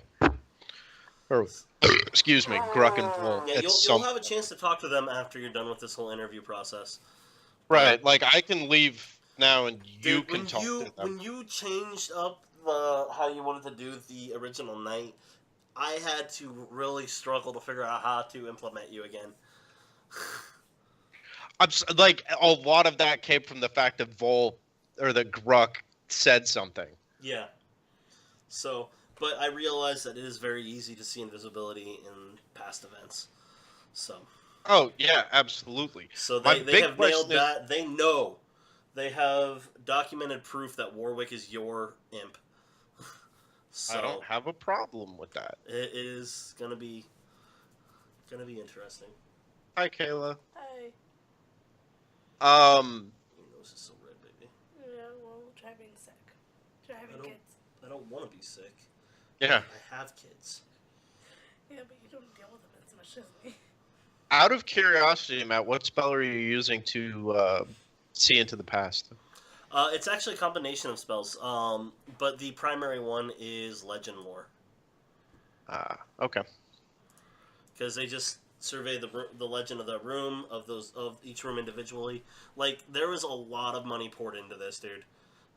A lot of money. When they realized it was an imp implemented, they got scrolls of invisibility and gave it to every single mage in the Mystic Sanctum. And this is something he will tell you.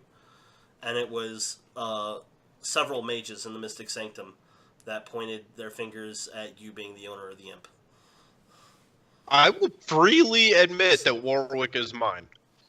So that's like that's I where- will say that I would after all of this is resolved, I would appreciate that he keeps some of that to himself, because again, a lot of this has to do with the relationship that I have with the party. Okay. I don't want them to know about him. That makes sense.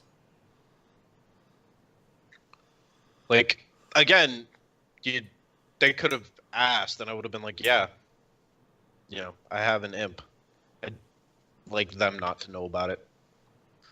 I But just had to I'm going to go... work it through.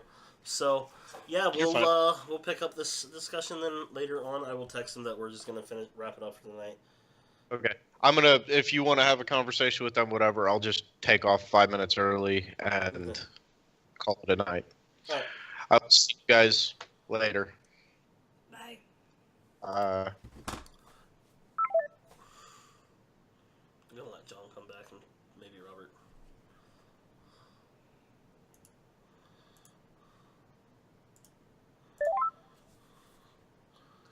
So you added him anyways. Give him the chance to.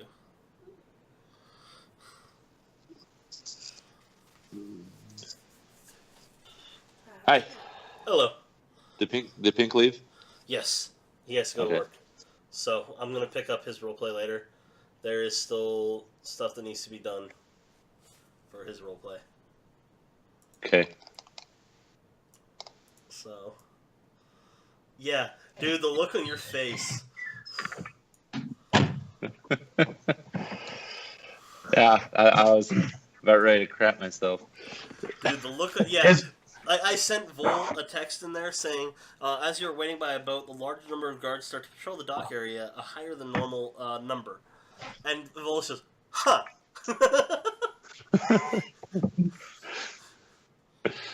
How do you like the little nod to, hey, they're on to you during the meeting?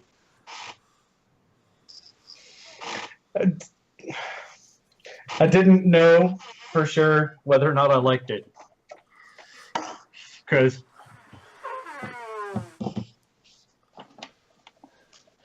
I think it was vague enough that, but... Well, he's still currently in the interview process, So it's going to be. I'm going to do some more roleplay with him later this week, and then They the still start of next week, Can you heat 'em up for next me? game, you I can guys heat 'em may up. be able Hey, to visit I can heat 'em locations. up. You may not be, depending on how the interview goes. Is there anything spreading around town at that point, like by midday or something? By midday, there is a few rumors going around town that a noble has been arrested for the murder, but the guards are obviously nipping it in the butt wherever it's at. So there's no say of who it is, or when the arrest happened, or where they're kept, or anything.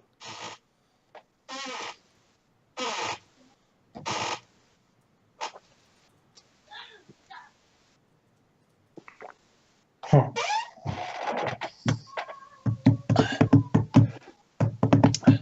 Can I persuade a guard to tell us where they're at? You could try. Actually, can I do a perception for when because I could see him getting arrested, couldn't I? Or was I not close he enough? was arrested. Can I do a perception to see if I could hear what they were saying to him? Because they said that they're taking him to the city hall. It was very, very quiet, but Grek was close enough to tell you what was said. So you won't have to make a perception as long as Grek is willing to tell you. Yeah, sure. If you're asking if I know where they took him. That's what I heard. Whether or not he's still there, couldn't say. Well, would us going there make things worse, or make it worse for us, or should we just kind of wait to listen if anything's going to happen because of it? Well, I think it's definitely curious because, I mean, I don't know about you, but I'm starting to wonder whether or not am I going to be implicated in some way? You know, because yeah. I'm not entirely sure what to expect here, and I don't know about you, but personally, I believe that Saxon is capable of it. Yeah. And if he is capable of it and was the culprit, then I really don't want to. Thank you.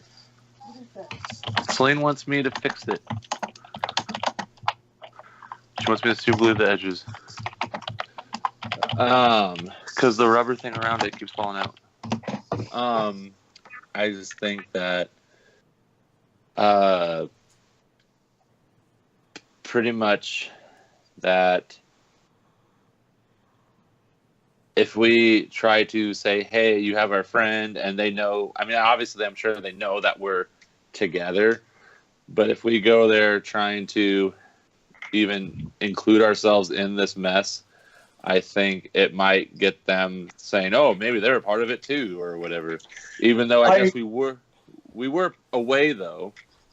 I mean, I imagine that if we were to go and inquire, that I don't think that would. I don't believe that would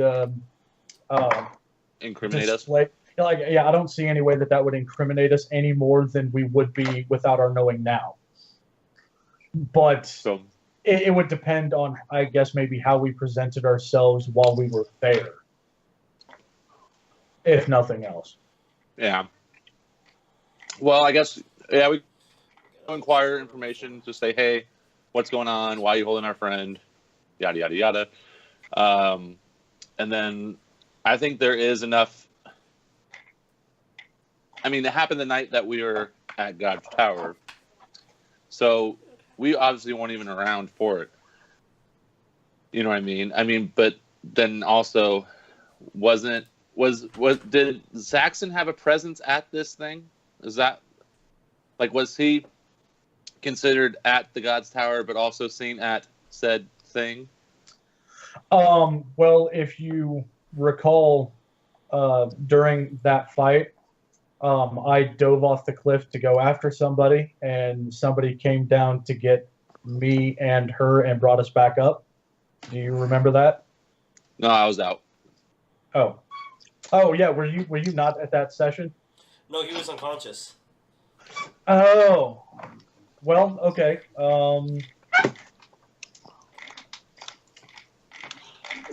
Well,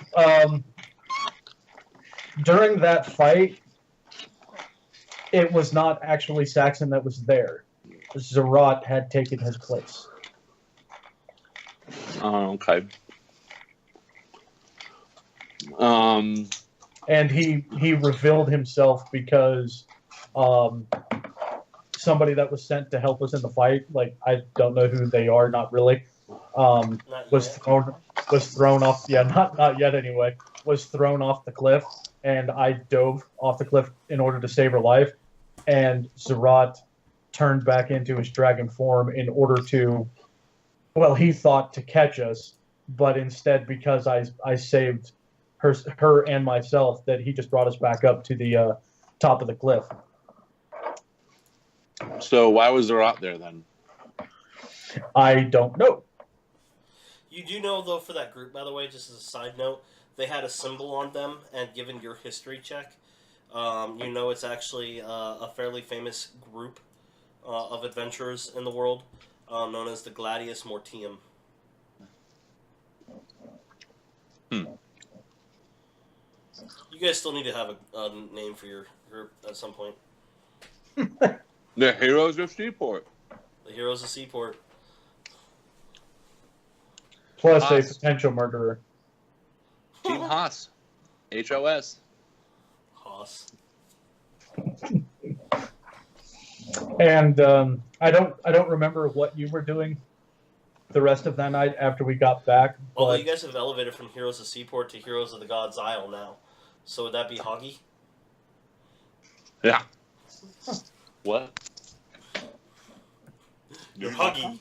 Or just drop the I. You're Hog. Hog Eye. Ooh, Hog Eye actually is kind of cool. Or you can say Hoagie. Hoggy. So, yeah, anyway. Sorry, I didn't mean to interrupt you. Ruck. No, I was just going to mention that I don't remember specifically what you were doing that night, Paul, but me and, well, Zerat and myself had gone to the Red Dragon Inn to, I guess, celebrate later that evening. I think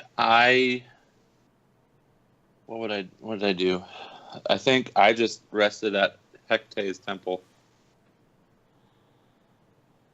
Now, the part that I do find interesting is the fact that it was Zerat and I that went to the Red Dragon Inn, but Zerat maintained his illusionary disguise of being Saxon while he was there.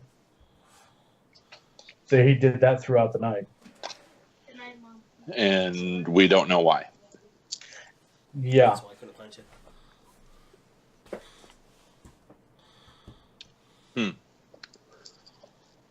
Well,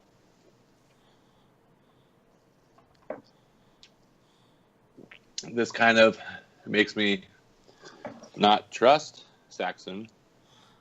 Dude, the look on your face when he got arrested was priceless. Like, I don't think your mouth could have dropped anymore. I just couldn't believe it was happening. It's been a while since I've arrested a party member, an NPC. What are you talking about? We Actually arrested one. Oh. What? I'm just showing you where to go. Sorry, you don't need contacts now. Hold on, I just did. Oh, I went to the third time. But yeah, I I was mean, trying to show you where the drop-in was. I could care less that he killed the person because I really don't care.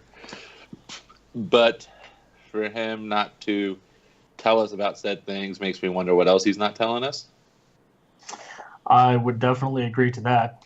And, I mean, I'm sure it's no surprise to you that if he's found guilty, I will be very disappointed I wanted to see what they'd say. in him for that action, because I don't condone doing something like that. I'm guessing you're aware of my feelings on the matter.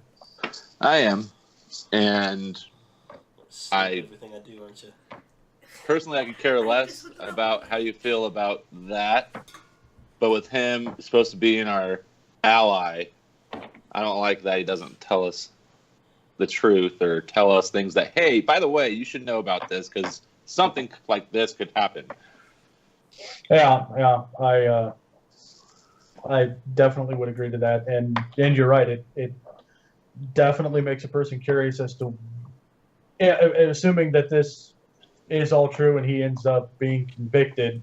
It makes a person curious as to what else he may have been keeping from us.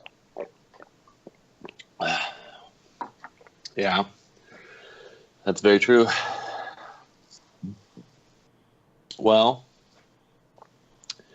I guess we can go one of two ways. If he's convicted, just bust that all hell, or say, see ya, we got our own shit to do. Right. I mean, if he's convicted for the crime, then I mean, I definitely probably won't. Like, I'm not gonna like try to break him out or anything.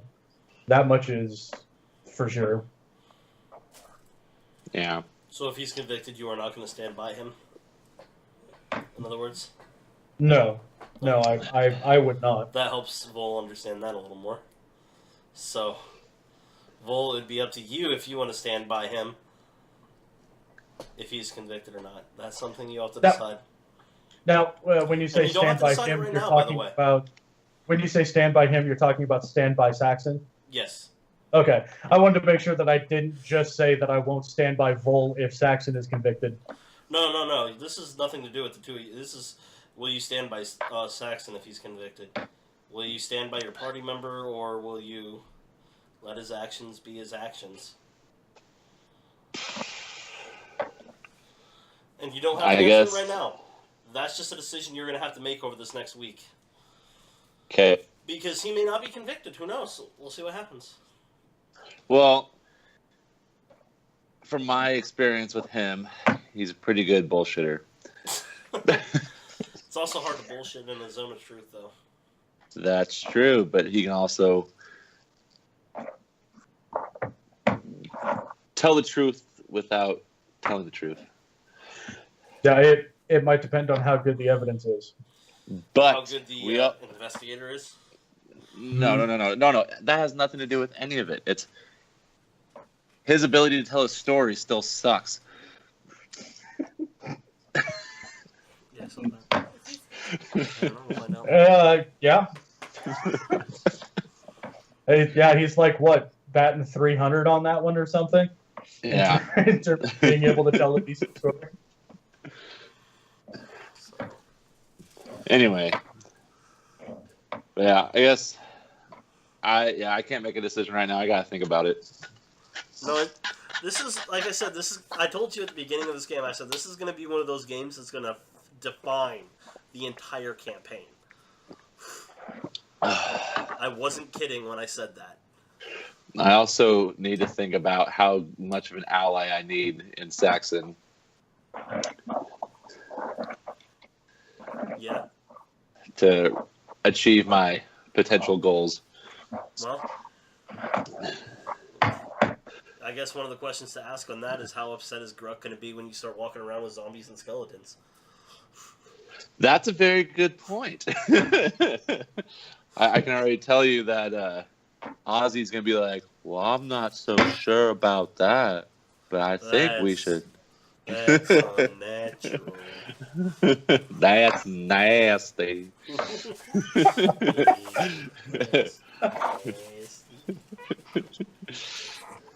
Anyway, on that note, I gotta get off. Alright. You guys have a good week.